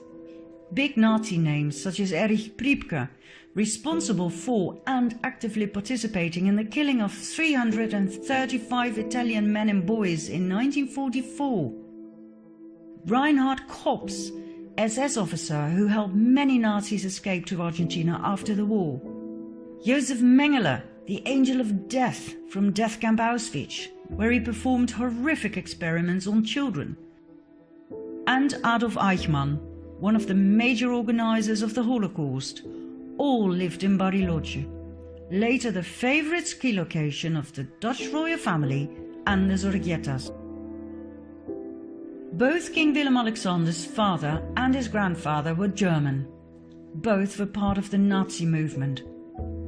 Klaus von Amsberg, Willem-Alexander's father, was a member of the Hitler Youth. His parents were active participants in Hitler's NSDAP. When journalist Wim Klinkenberg wrote an article about Prince Klaus's Nazi past in Panorama magazine of December 1965, Dutch Prime Minister Kals personally interfered. he was stiffed about the contents of the article, in which clear evidence was presented that completely contradicted the official story about our prince's past. Carls ordered all 420,000 magazines that had only just been printed to be destroyed. Incriminating evidence, documents, letters, etc. against the Dutch royal family were stolen from journalist Klinkenberg's home. The people of the Netherlands were not to find out about the dark side of the royal family. King Willem-Alexander's grandfather, Bernhard von Lippe-Biesterfeld, was member of Hitler's NSDAP, the SA and the SS, where he served Himmler's elite cavalry, the Equestrian SS. During the Nuremberg trials, the Equestrian SS was the only division that was not prosecuted, so that Bernhard von Lippe-Biesterfeld, by that time married to the Dutch Queen Juliana van Oranje-Nassau, would remain safe from prosecution and from scrutiny. Do you realize how much power the Dutch royal family must have had to accomplish this? I wonder how many Dutch people know about this. I was taught in school that Bernhard was a war hero, that he served the British Secret Service, that he even wanted all 200 Dutch SSers executed at the end of the war. So many lies.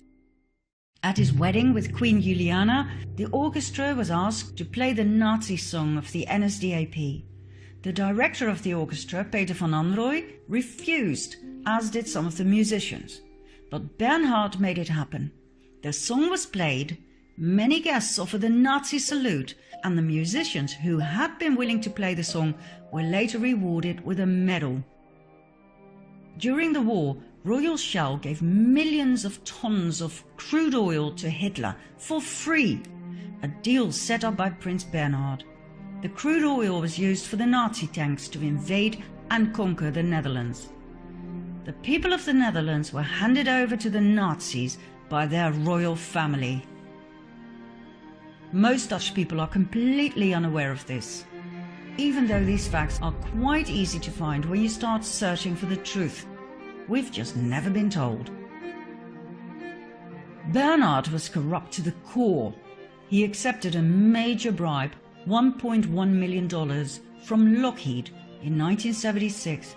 He was scrutinized for being president of the Worldwide Fund for Nature and the Prince Bernhard Nature Fund, while being a passionate hunter and killer. More about Bernhard's hunting parties in a bit. Bernhard was a notorious womanizer. The maids of the royal palaces were terrified of him and knew very well they had to keep their doors locked at night. He had several illegitimate children, two of whom he officially acknowledged, Alexia and Alicia.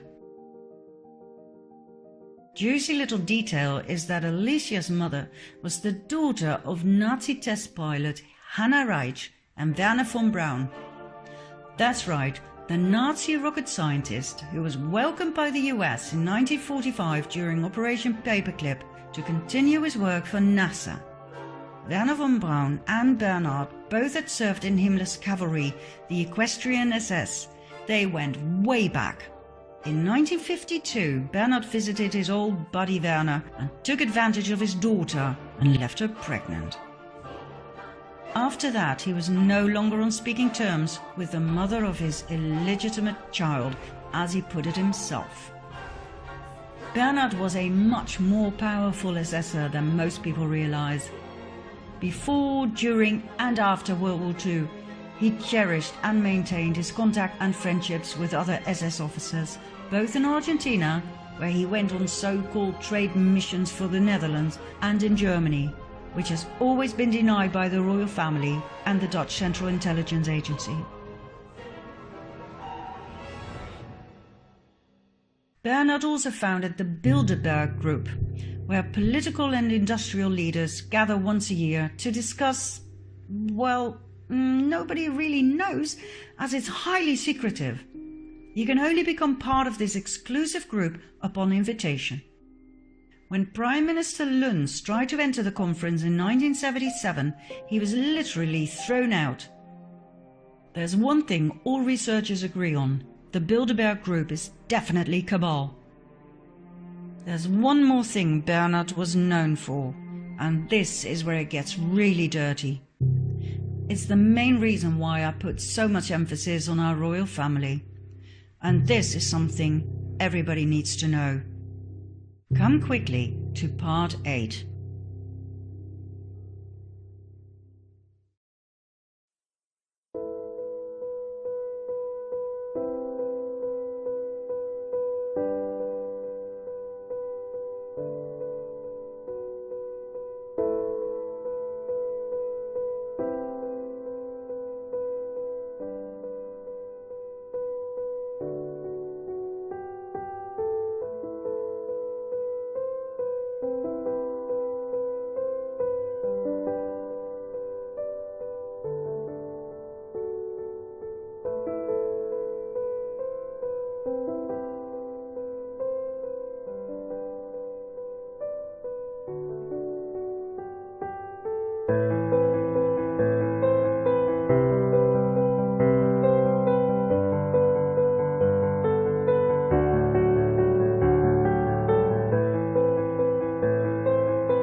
The more I studied the hidden side of the European royal families, the further I fell down the rabbit hole, until I stumbled upon something extremely dark.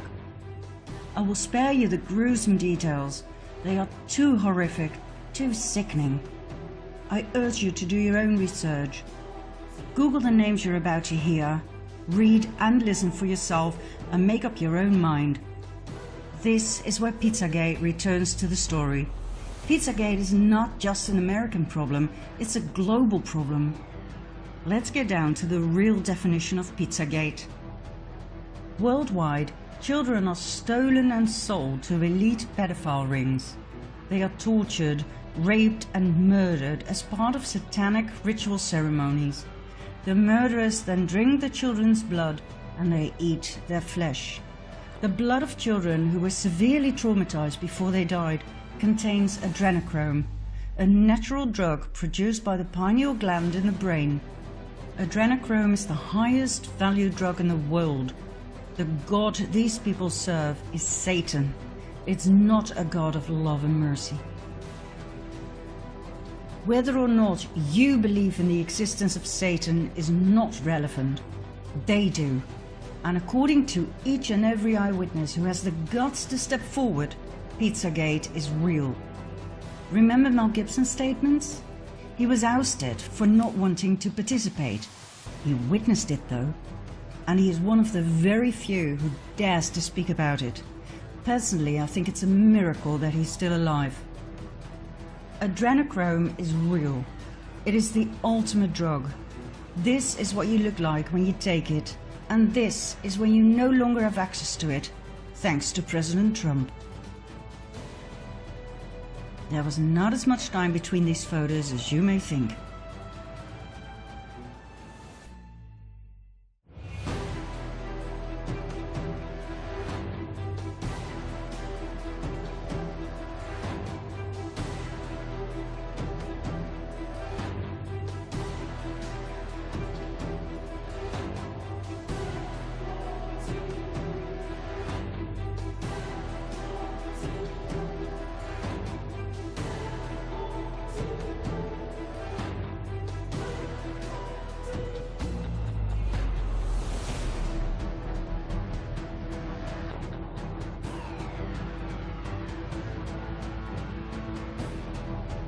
Not many children survive the satanic ritual ceremonies. The very few ones that do were not meant to be killed. They were there to sexually serve the elite. Royalty, sheikhs, top politicians, bankers, judges, church leaders, worldwide. most survivors were born into satanic cult families. When you study all of the survivors' accounts, you will see they have a lot in common. The same description of the atrocity inflicted upon them, the same names of perpetrators, and the same elite they belong to. The problem, however, is that these survivors are not believed by most people.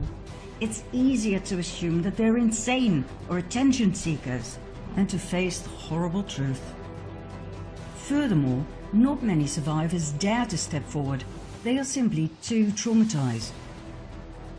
I spent countless hours listening to their horrifying accounts. I read police reports, and I am convinced these people are not crazy. They are not attention seekers nor liars. Their stories are consistent. Please do your own research and find out about the following victims and/or eyewitnesses. The Dutch Annemarie van Blijenburg, Toos Nijenhuis, Anneke Lucas, and Ronald Bernard. The Irishman Richard Kerr, brother and sister Gabriel and Eliza Dearman from the UK, the American Sarah Ruth Ashcroft, and the Australian Fiona Barnett. Whenever a child sex offender was arrested in the Netherlands and its neighbouring Belgium, think Mark Dutroux, Roberts Mickelsons, they all swore they were supplying children for a large elite network. They were not believed. They were presented to the public as lone wolves, operating on their own. Most viewers will now once again experience some more cognitive dissonance. But hey, remember when the first reports emerged about the sexual abuse of boys and girls by Catholic priests and nuns? At first nobody believed it. People were too shocked to handle it. But now, so many years later, it is common knowledge to most people. The church paid millions of dollars to its victims in an effort to silence them. We now have the evidence. We have numbers, statistics. People have grown used to the idea that priests, bishops and cardinals rape children on an enormous scale. And if you think the popes wash their hands in innocence, you're in for a big shock. Now I realize that satanic cult offerings of babies and children is a step further than sexual abuse, but I can assure you that more and more victims will soon speak up. And step by step, people can work their way through their cognitive dissonance so that soon we'll be able to save these children. Where do these children come from? How come they can simply disappear without a trace, without worried parents who report them missing? They come from orphanages, children's homes, youth detention centers. Some are homeless. Many are refugees fleeing wars. These children are stolen, sold. We're talking the fastest growing trade here. According to the survivors, not only the Dutch but also the British royal family are heavily involved in all of this. Back in the 1980s, a major controversy arose when it became clear that Prince Charles was a very close friend of Jimmy Savile, a notorious pedophile. Not only Charles, the entire royal family loved Savile, as did Prime Minister Margaret Thatcher. Savile was named by many victims and was said to have been extremely violent and cruel. He was never prosecuted and died a free man. Then there's the interesting close friendship between Prince Andrew and convicted pedophile Jeffrey Epstein. Epstein held several young women as sex slaves, hiring them to his elite friends such as Prince Andrew. The royal family has always denied the allegations.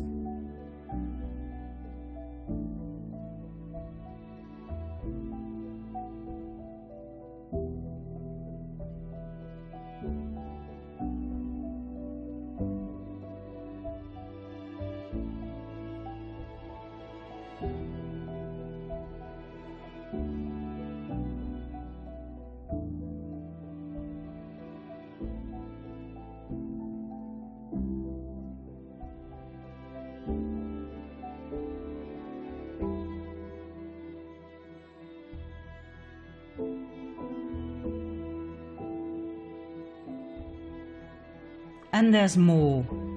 In 2015, a video emerged, shot by a Swedish tourist at Buckingham Palace.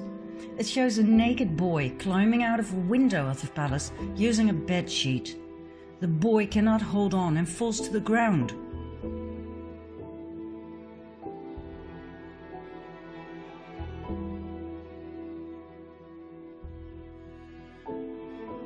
The mainstream media tried their utmost best to debunk the video. Buckingham Palace declined to comment on the video, and the Metropolitan Police said they had no reports of the incident. Now, I don't know what it is with the royal family, but something's definitely weird.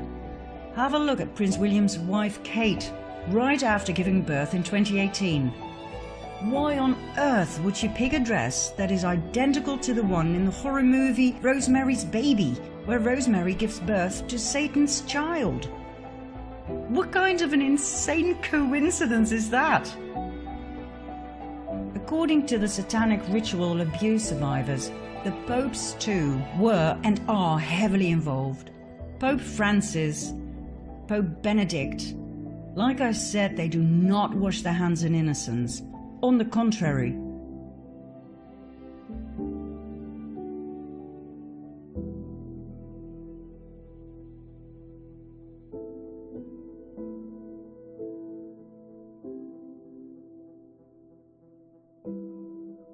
Both Pope Francis and the Dutch Prince Bernhard loved hunting parties, according to the survivors. Once again, I will do you the great favour of sparing you the disgusting details, but it boils down to this. The hunting parties took place in secret in forests, most of which belonged to royal estates in several European countries. The participants, all part of the before-mentioned elite satanic pedophile cult, would hunt down children, rape them, murder them, and cut off their genitals as a trophy.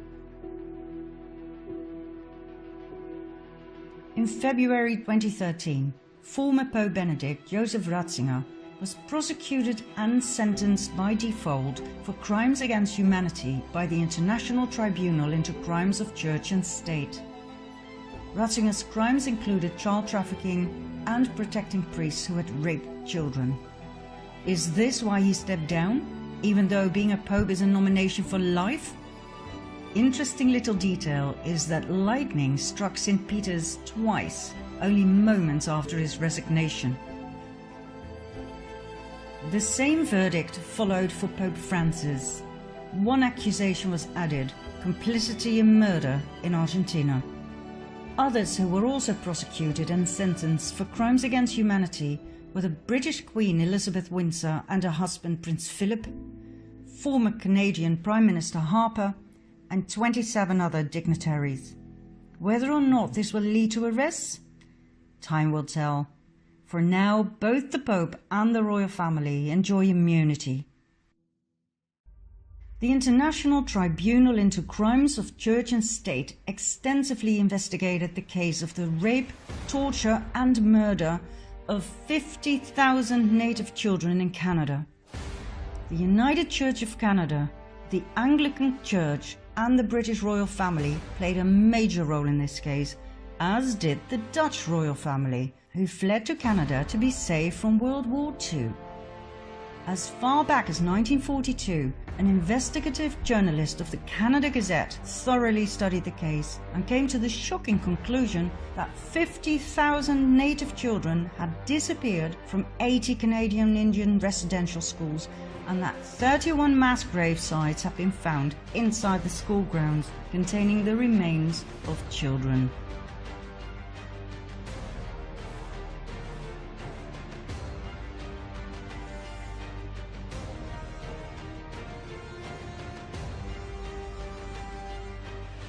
Now, as shocking as this may be, it is nothing new.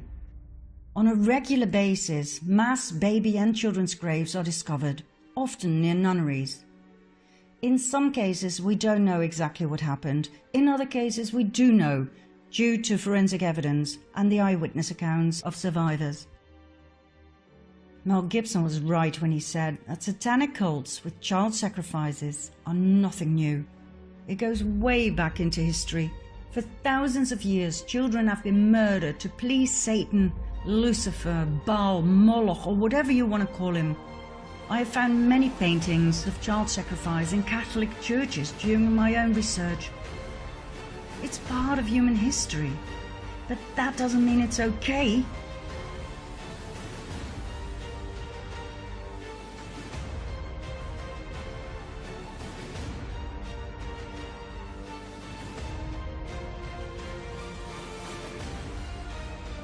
We all know about the Aztecs and the human sacrifices, and we can deal with that, for it's old.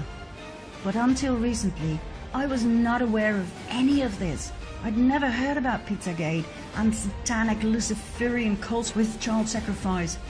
I thought it belonged to the past, to the Dark Ages. Well, I guess we're still living in the Dark Ages. All of the satanic cults are connected, worldwide. People at the highest level are only at the highest level because they participate. And once you're in for life, through blackmail with pictures and video footage taken in secret. And some don't even need blackmail, they simply thrive on the pain and suffering of others. Some names have been named, others will follow soon. The people will be shocked to the core when this comes out. Let me give you one piece of advice. When the video of Hillary Clinton and her right hand, Huma Abedin, raping, torturing, mutilating and killing a little girl comes out in the open, do not watch it. You will not sleep again.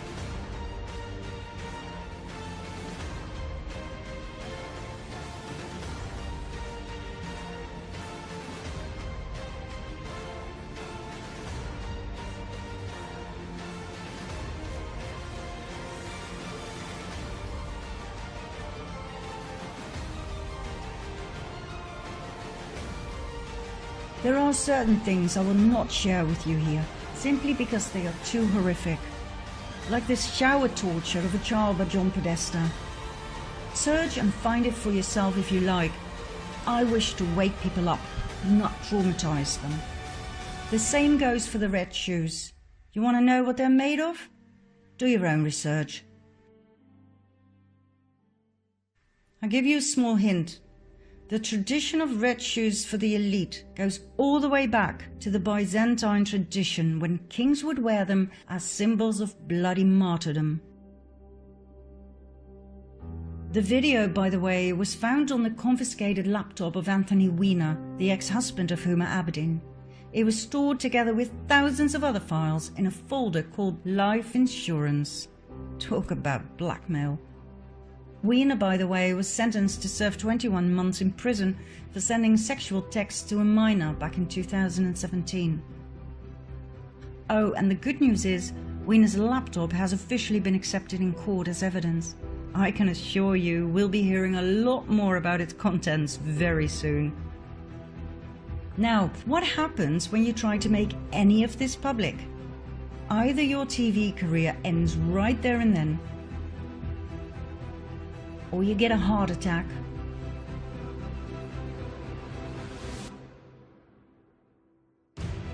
or your plane crashes,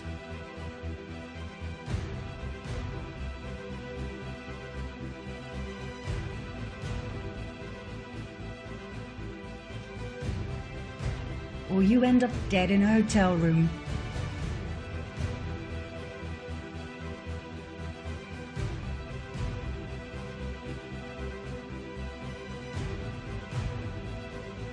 Or you are found with a bullet in your back, or you commit suicide.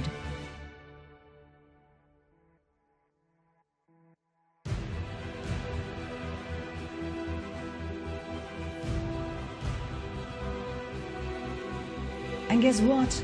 I haven't even shown you the real top of the pyramid of power yet, just the visible top. Did you think the Rothschilds, the Rockefellers, George Soros, the government leaders, even the royal families, did you think they are the top of the 1%? They are not.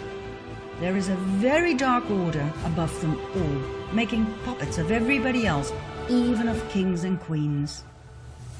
Ever heard of the Jesuit order? Did you know that there are 3 popes instead of 1? Ever heard of Agenda 21? Of its sequel, the depopulation program? This is so big, it does not fit in this first documentary. It will form a film of its own, which I promise to present in the very near future. What I wish to give you now is hope. After all of this misery, it's time for some light. And the good news is, there is plenty of that.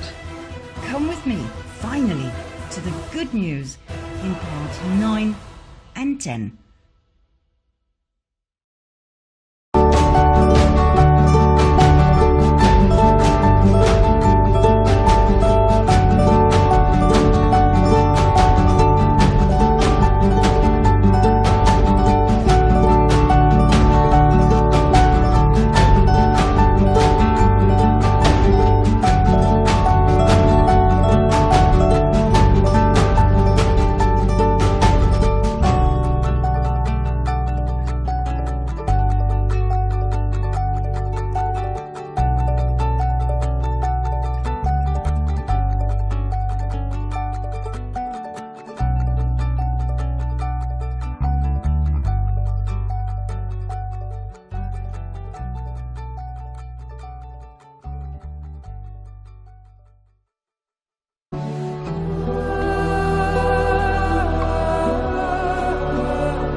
There is nothing the political establishment will not do, no lie that they won't tell, to hold their prestige and power at your expense. And that's what's been happening. The Washington establishment and the financial and media corporations that fund it exist for only one reason: to protect and enrich itself. The establishment has trillions of dollars at stake in this election. As an example, just one single trade deal they'd like to pass involves trillions of dollars controlled by many countries, corporations, and lobbyists. For those who control the levers of power in Washington, and for the global special interest, they partner with these people that don't have your good in mind. Our campaign represents a true existential threat, like they haven't seen before.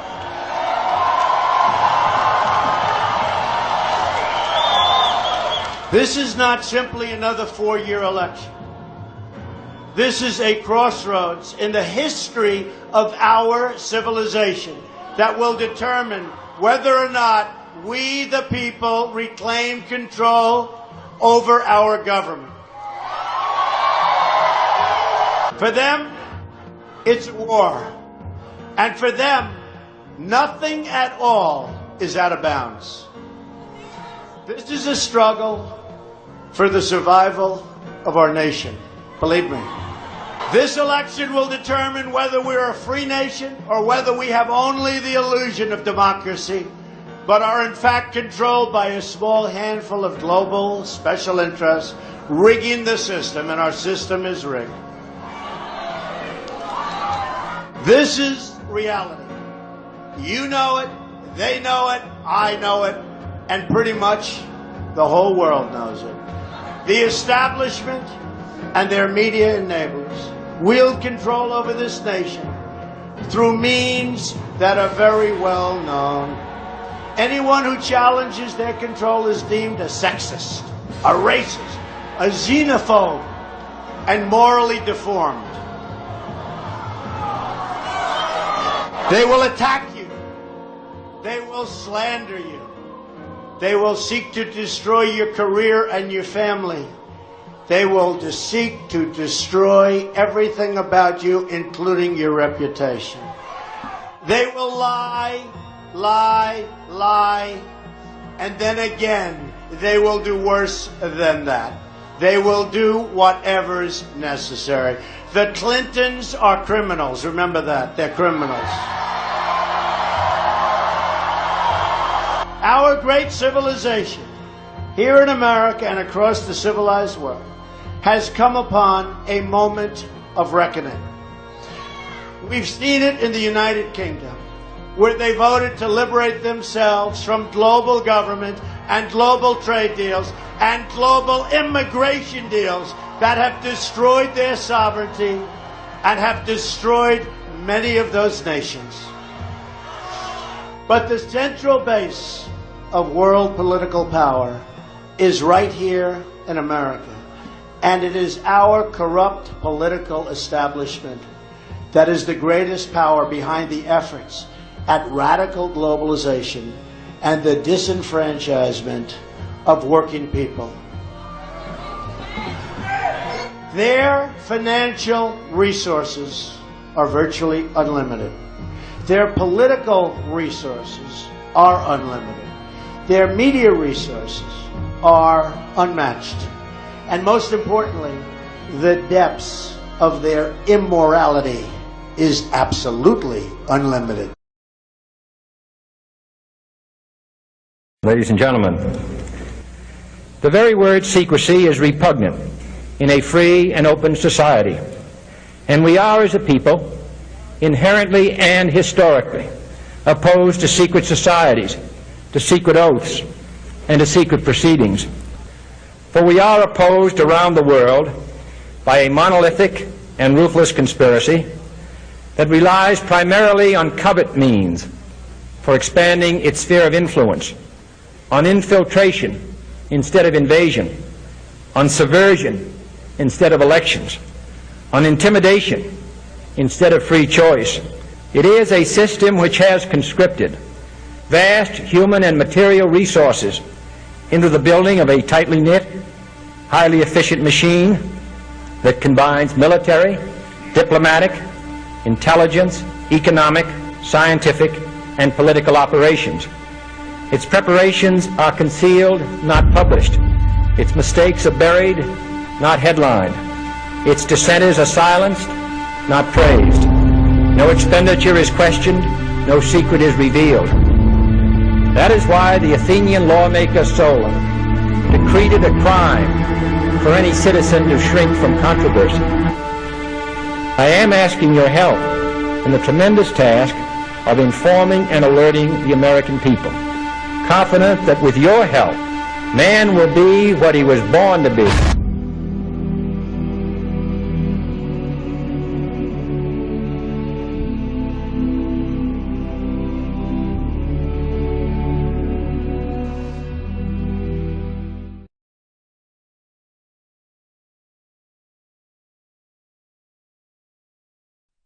When Q arose on October 28, 2017, little did we know that a new era had started. Something big, something massive started unfolding before our very eyes, but most people remained completely in the dark. Through the Q drops, hints, clues and questions were planted like seeds, waiting for humanity to be picked up, researched and unraveled. Bit by bit, we, the people, woke up. Using other means than the mainstream media, the QAnons started communicating with each other through Facebook, Twitter and other social media. The same social media that was set up by the cabal to monitor the people 24/7 were now used to find each other and to spread news and findings. There was no stopping us anymore. People in France went out into the streets in yellow vests, showing President Macron that they no longer complied. What started off with small groups evolved into mass protests. For over a year now, tens of thousands of people have been gathering every Saturday.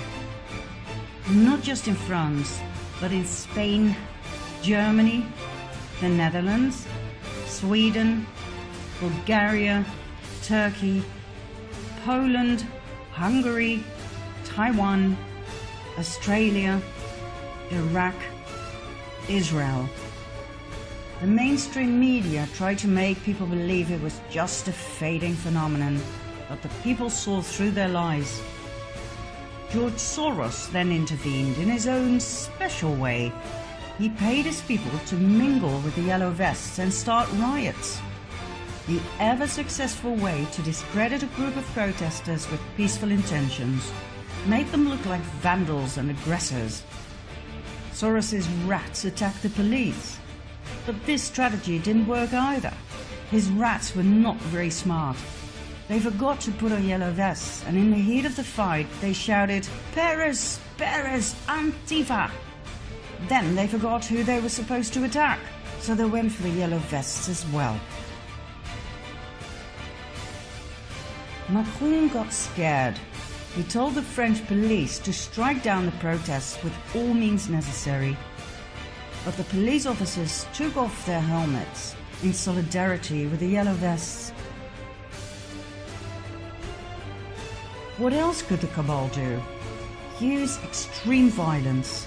Army forces were deployed.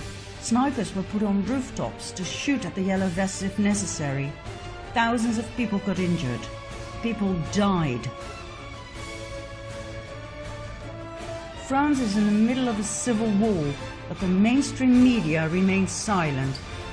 23 yellow vests have died for believing in a better world.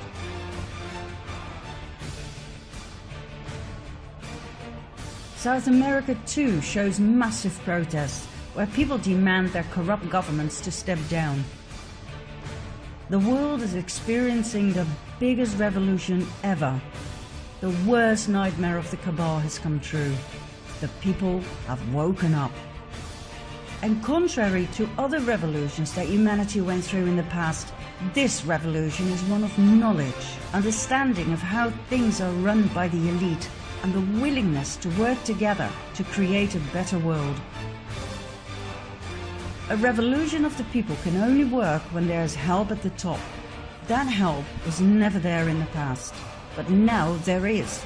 That is what makes this revolution different. We have an ally at the top, an ally that we refer to as Q. Q is a group of people, not an individual. The intel Q provides is top level.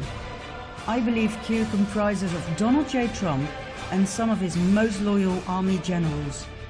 Without the help of the army top, the plan that is unfolding would never stand a chance. But there's more to Q than meets the eye. I am convinced there are some secret components that will be revealed soon.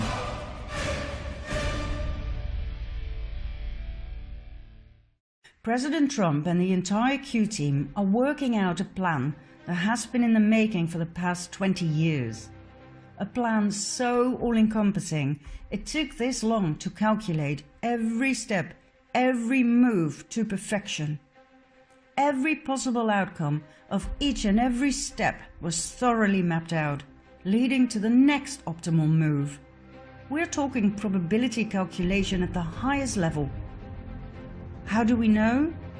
Because Q made predictions of events that we, the people, could never have foreseen.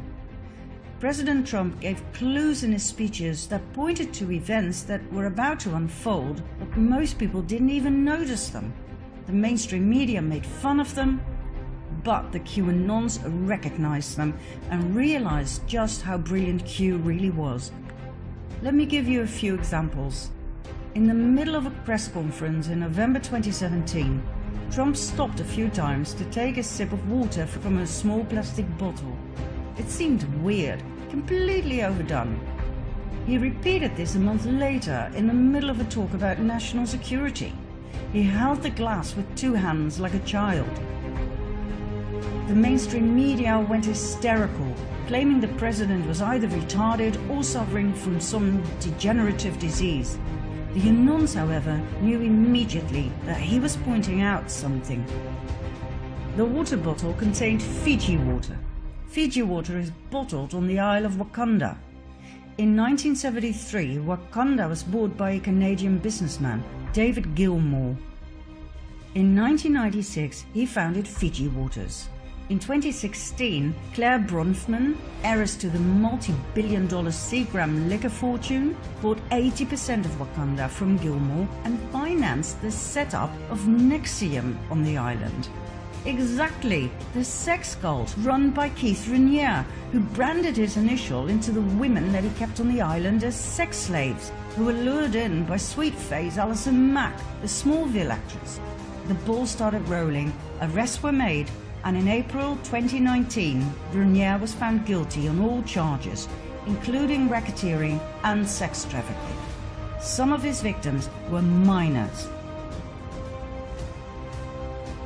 Claire Bronfman and her sister Sarah pleaded guilty on all charges, as did Alison Mack. More incriminating things will come to the surface soon. NXIVM donated a large amount of money to the Clinton Foundation. Claire Bronfman was CEO of a company called Bronfman Rothschild, as was Evelyn Rothschild and his wife Lynn. Remember them from the previous episodes? Isn't it fascinating how the same key players keep popping up?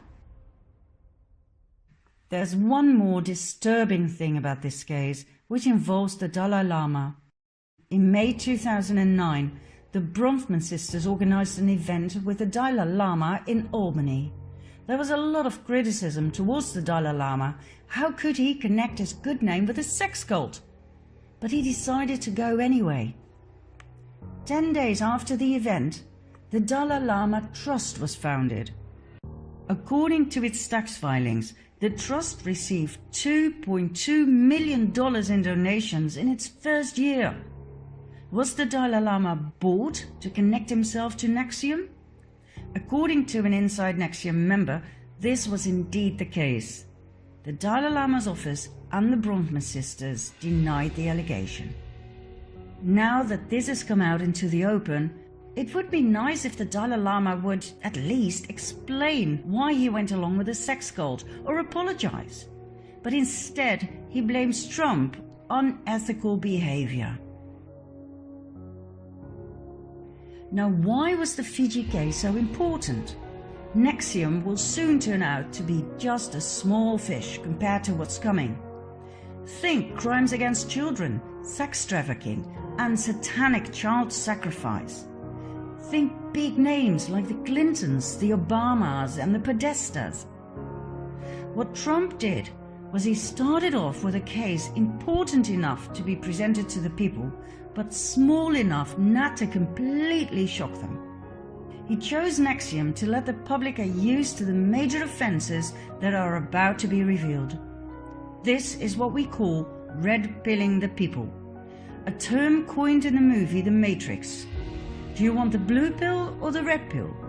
If you choose the red pill, you will be shown the truth, and there's no way back.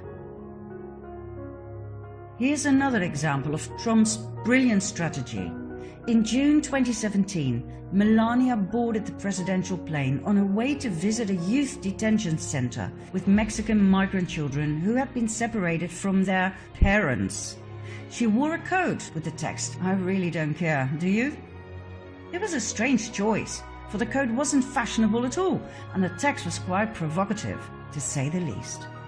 Once again, the mainstream media went into a frenzy, but the QAnons knew the Trumps were giving yet another clue.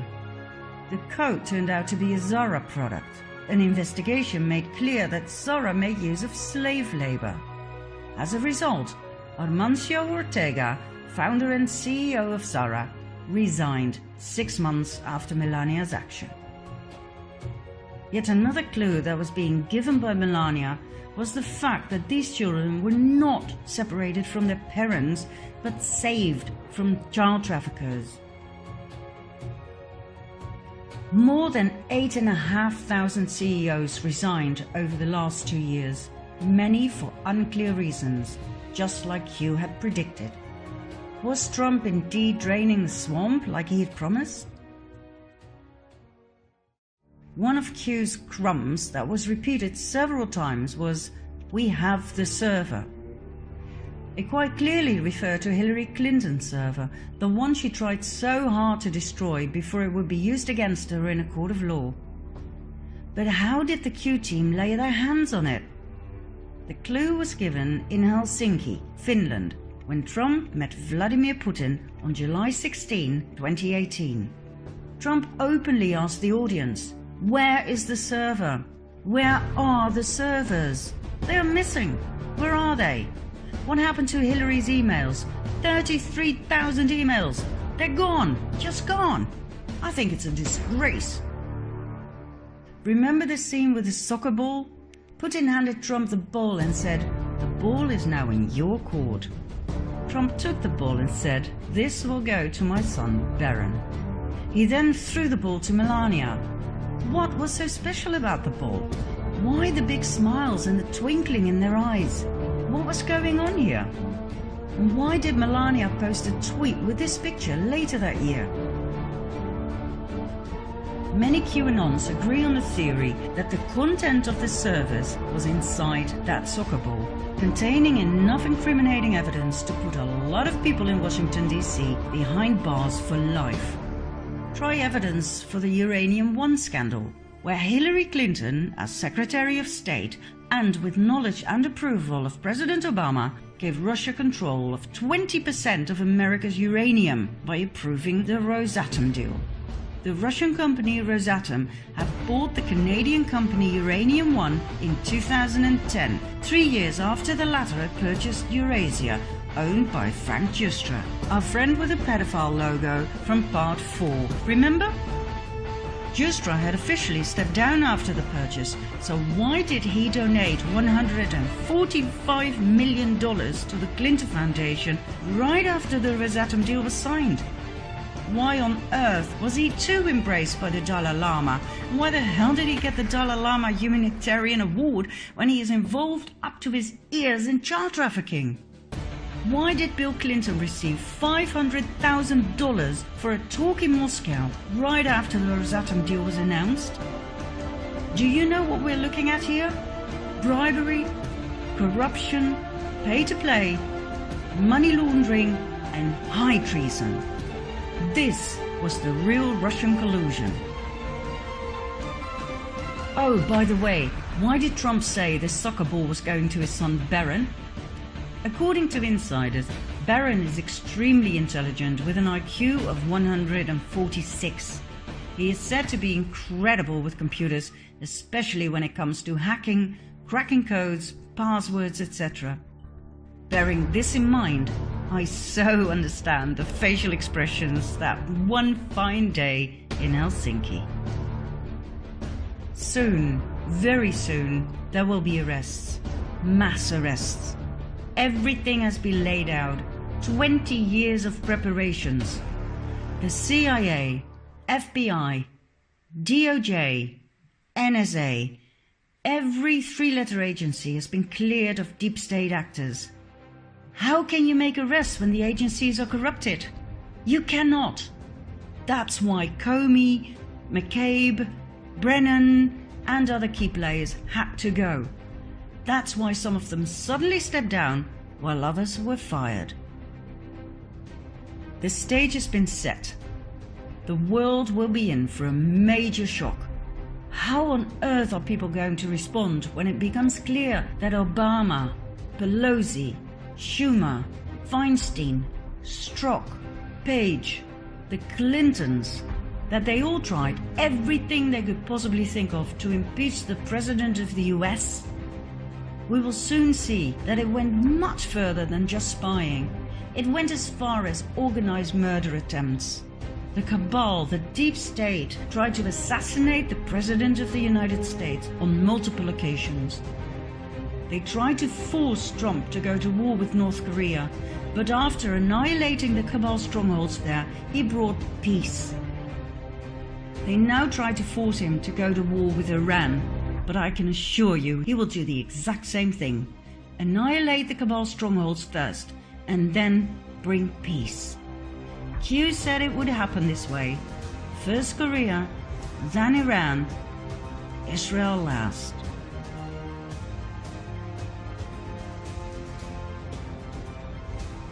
Then there is Obama's high treason. Everything you were told about him by the mainstream media will soon turn out to be false, falsified on purpose. Soon we will be presented with hard evidence concerning his birth certificate, his ties to the Muslim Brotherhood, the extremist party behind ISIS.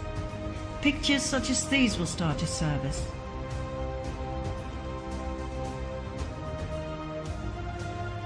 Obama and the Clintons integrated the Muslim Brotherhood in the American government at the highest level. Remember Huma Abedin, Hillary's right hand?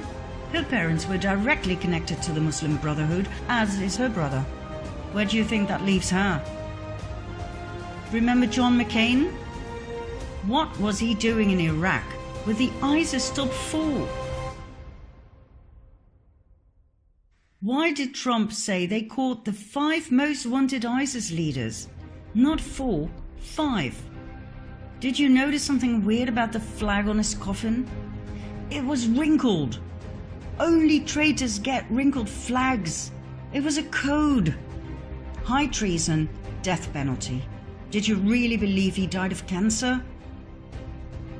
Do you still believe Osama bin Laden was the enemy? That he was responsible for 9/11? That he set up Al-Qaeda? He was a CIA agent before he became the enemy. His American name was Tim Osman. Osama Osman. Did you hear about Team 6, the Navy SEALs who killed him? They all died 3 months later when the helicopter crashed. No eyewitnesses who might once tell the tale of what really happened. We've been lied to on a scale we cannot fathom just yet. History books will have to be rewritten. America was sold to the highest bidder by Obama, the Clintons, and the Bushes. Do you realize the state of shock people are going to be in when the truth finally hits the surface? Do you understand why Guantanamo Bay has been fully upgraded and expanded?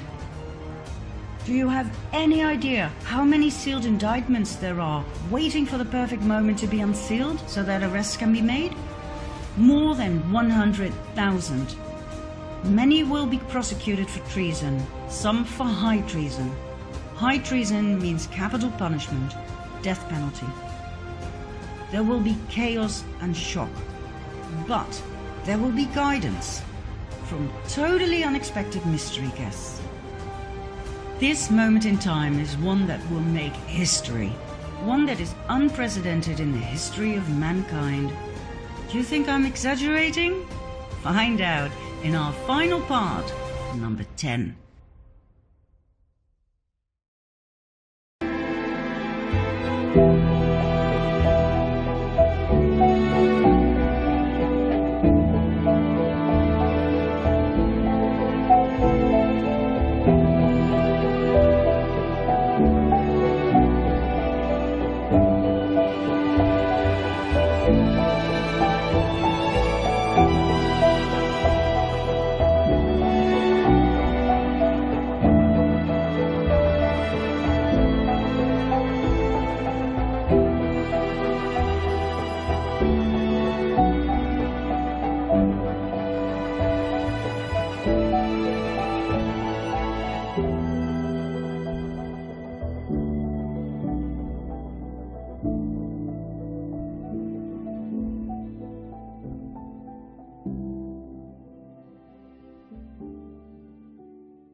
There is nothing the political establishment will not do, no lie that they won't tell, to hold their prestige and power at your expense. And that's what's been happening. The Washington establishment and the financial and media corporations that fund it exist for only one reason: to protect and enrich itself. The establishment has trillions of dollars at stake in this election. As an example, just one single trade deal they'd like to pass involves trillions of dollars, controlled by many countries, corporations, and lobbyists. For those who control the levers of power in Washington, and for the global special interest, they partner with these people that don't have your good in mind. Our campaign represents a true existential threat, like they haven't seen before.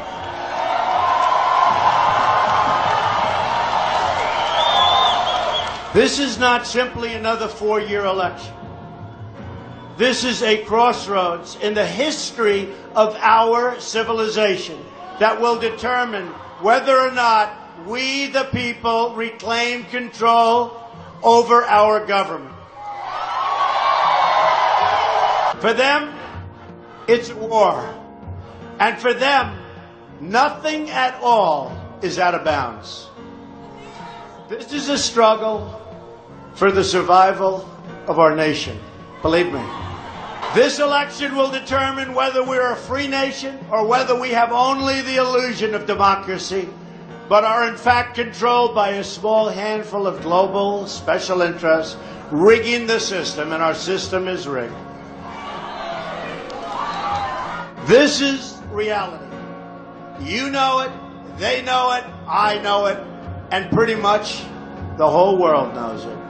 The establishment and their media enablers wield control over this nation through means that are very well known.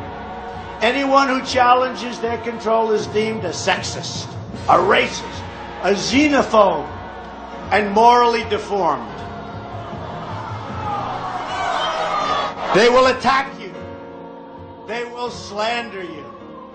They will seek to destroy your career and your family. They will seek to destroy everything about you, including your reputation. They will lie, lie, lie, and then again, they will do worse than that. They will do whatever's necessary. The Clintons are criminals. Remember that. They're criminals. Our great civilization, here in America and across the civilized world, has come upon a moment of reckoning. We've seen it in the United Kingdom, where they voted to liberate themselves from global government and global trade deals and global immigration deals that have destroyed their sovereignty and have destroyed many of those nations. But the central base of world political power is right here in America. And it is our corrupt political establishment that is the greatest power behind the efforts at radical globalization and the disenfranchisement of working people. Their financial resources are virtually unlimited. Their political resources are unlimited. Their media resources are unmatched. And most importantly, the depths of their immorality is absolutely unlimited. Ladies and gentlemen, the very word secrecy is repugnant in a free and open society. And we are, as a people, inherently and historically opposed to secret societies, to secret oaths, and to secret proceedings. For we are opposed around the world by a monolithic and ruthless conspiracy that relies primarily on covert means for expanding its sphere of influence, on infiltration instead of invasion, on subversion instead of elections, on intimidation instead of free choice. It is a system which has conscripted vast human and material resources into the building of a tightly knit, highly efficient machine that combines military, diplomatic, intelligence, economic, scientific, and political operations. Its preparations are concealed, not published. Its mistakes are buried, not headlined. Its dissenters are silenced, not praised. No expenditure is questioned, no secret is revealed.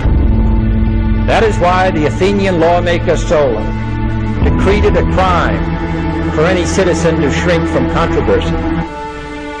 I am asking your help in the tremendous task of informing and alerting the American people, confident that with your help, man will be what he was born to be.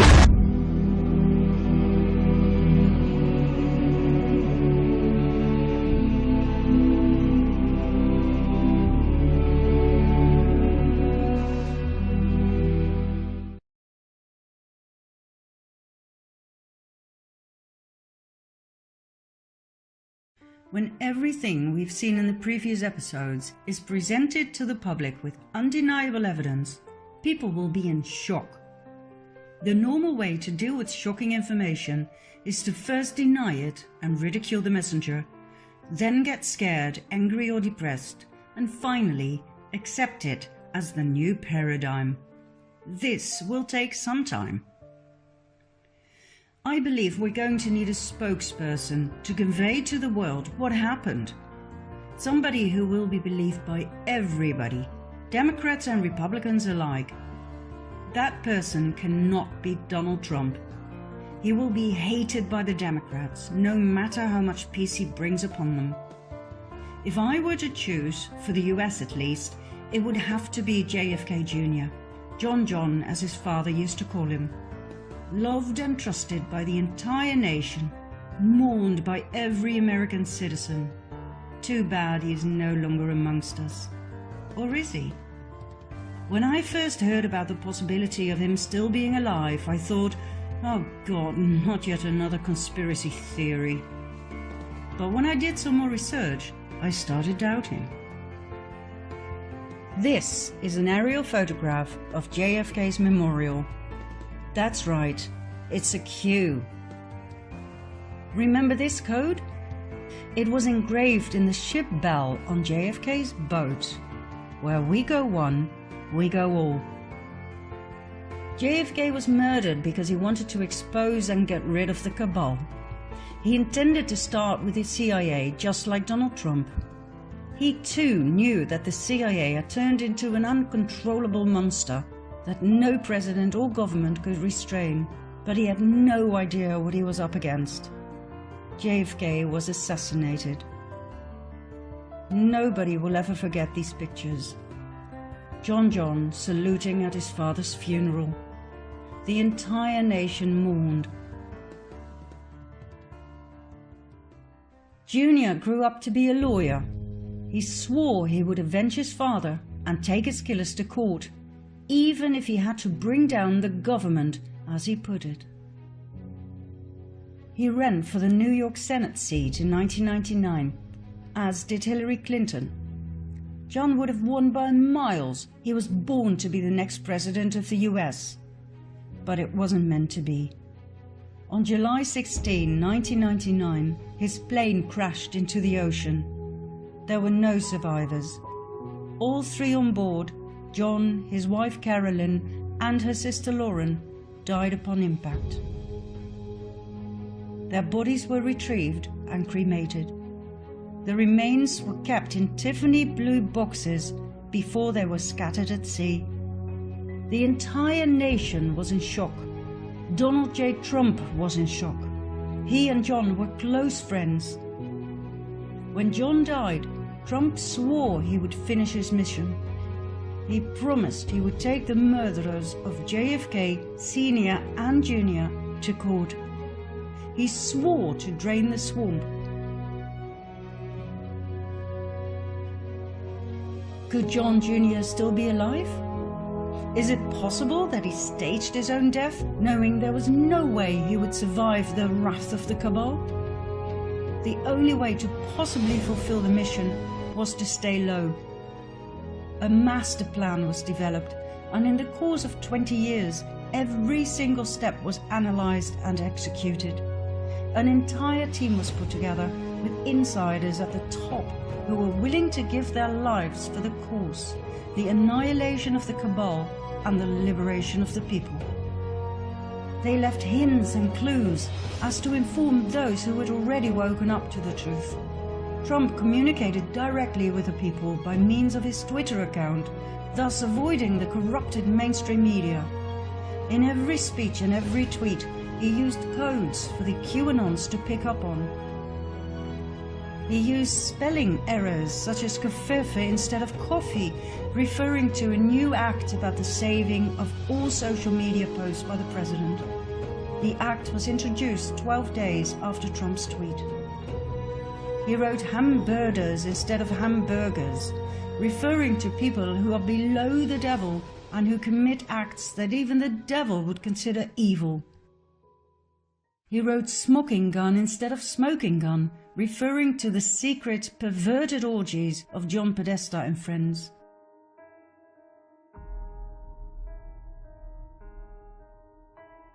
Trump's clumsy behavior showed his victory over cabal key players. Every move, every so-called error, every little detail was important. Everything was a communication with the people. Remember when Donald and Melania Trump were welcomed by the Obamas at the White House on day one of Trump's presidency? Remember the gift Melania gave to Michelle, the Tiffany blue box? What does that remind you of? Remember the Tiffany blue coat Melania was wearing?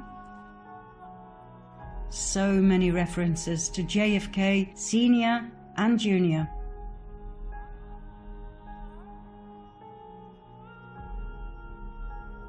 There's one more clue that John might indeed have staged his own death. In September 1995, he founded and edited a glossy politics lifestyle magazine called George. In this particular edition, the cover seems to be giving a lot of clues. Survival Guide to the Future? Interesting. Bill Gates on world domination? Okay. Hillary Clinton, Indictment Day. Will Hillary get busted?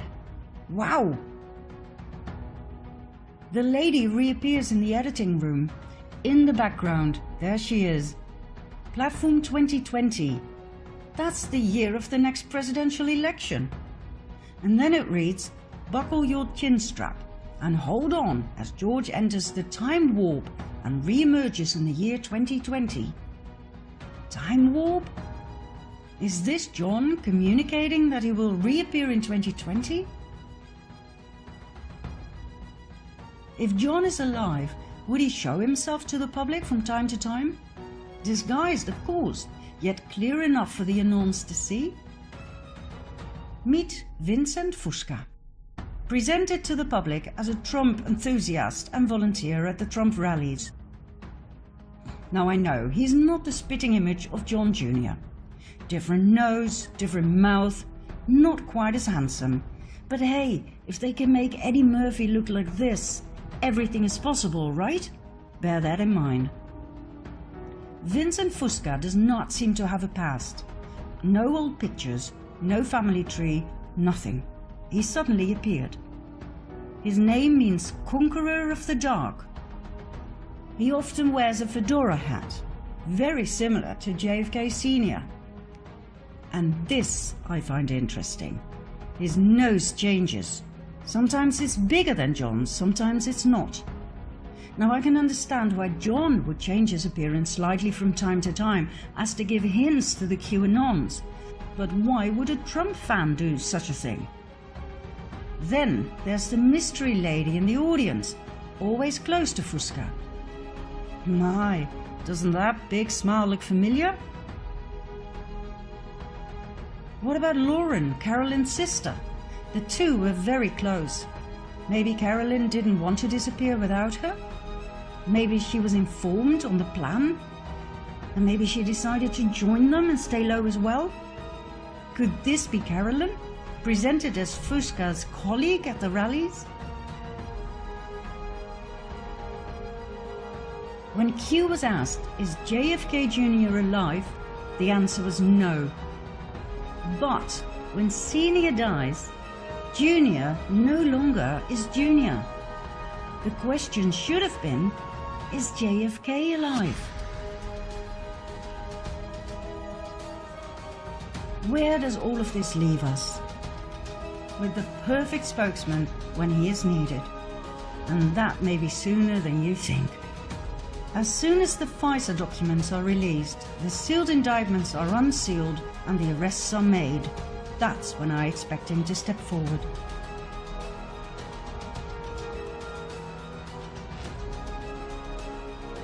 The world is in the middle of the greatest transition ever. An entire era of suppression of the masses is about to end. I doubt if we can fathom the vastness of what is about to be revealed, nor the impact it will have on the world. Think about it. World peace to start off with. That's literally what Trump said to a reporter who asked if he'd be nominated for the Nobel Peace Prize. The prize will be world peace. Can you imagine a world without war? I don't think we can.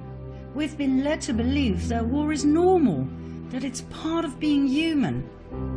Well, it's not. Suppression isn't normal. Poverty isn't normal. There's enough food to feed the entire world. The problem is uneven distribution of means, money and food. Taxes aren't normal, they're not even legal.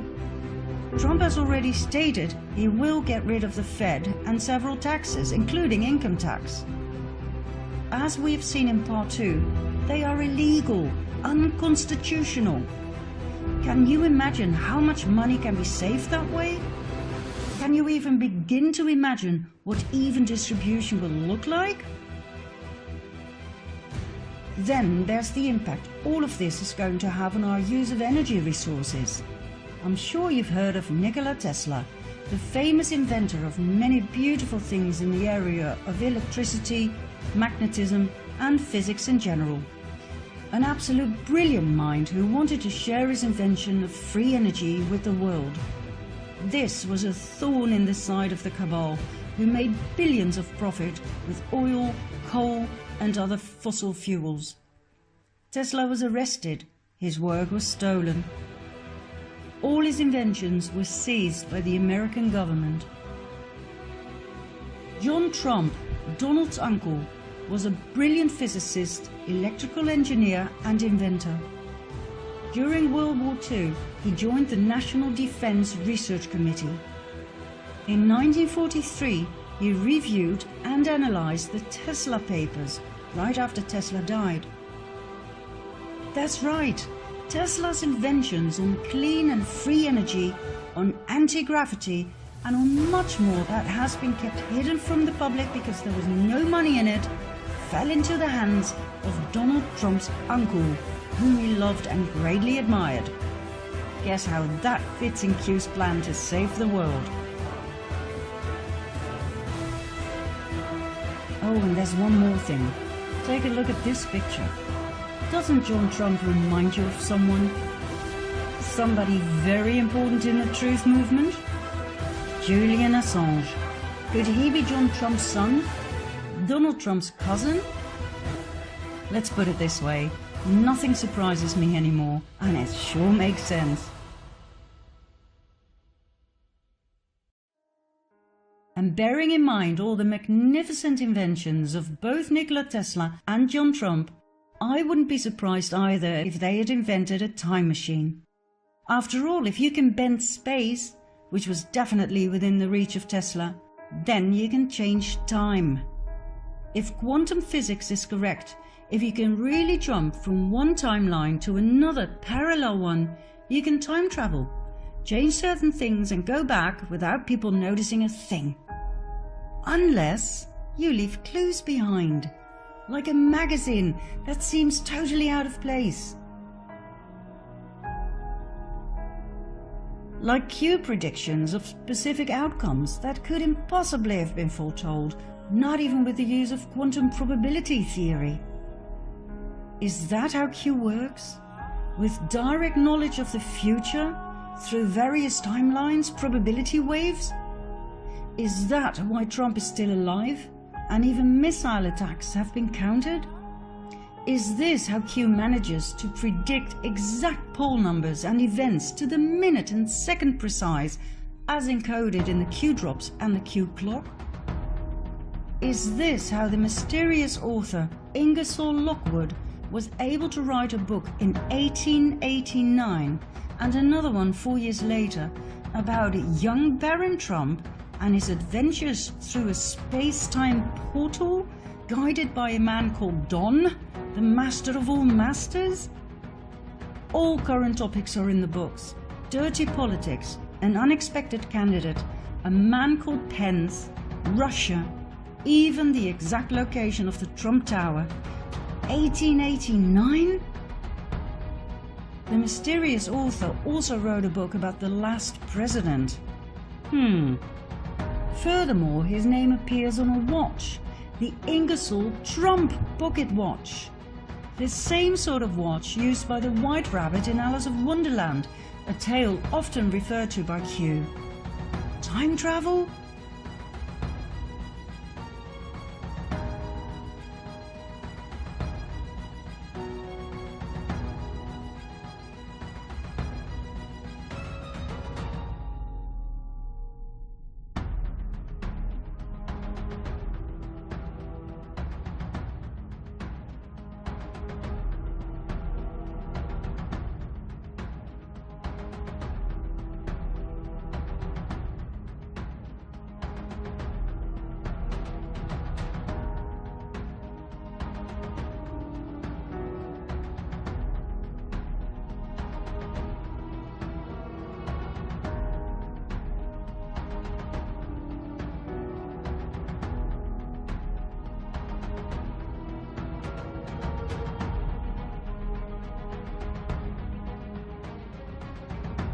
The world as we know it is about to end. What is awaiting us is a new era of peace, liberty, equality and harmony. The dawn of the golden age as described in each and every source text. I have grown to fully trust Don, master of all masters. He may seem rude, clumsy and silly from time to time, but he has earned my trust in the past 2.5 years when I suspiciously followed his every move. He is a genius, a 5D chess player, a man with a huge heart. There will be a relatively short bridge period between the two in which people can adjust to the new paradigm and its energies.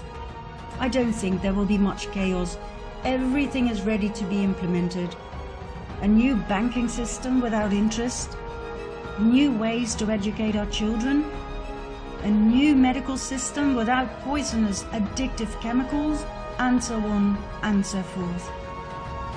All we have to do is be patient, watch everything unfold, trust the plan, do whatever we can to help others wake up, and remain focused and ready to assist, ready to help create a beautiful new world. Some people will wake up faster than others, remain calm and in service to all. Or as Q once put it so beautifully, as long as you sleep, we will fight for you. Where we go one, we go all.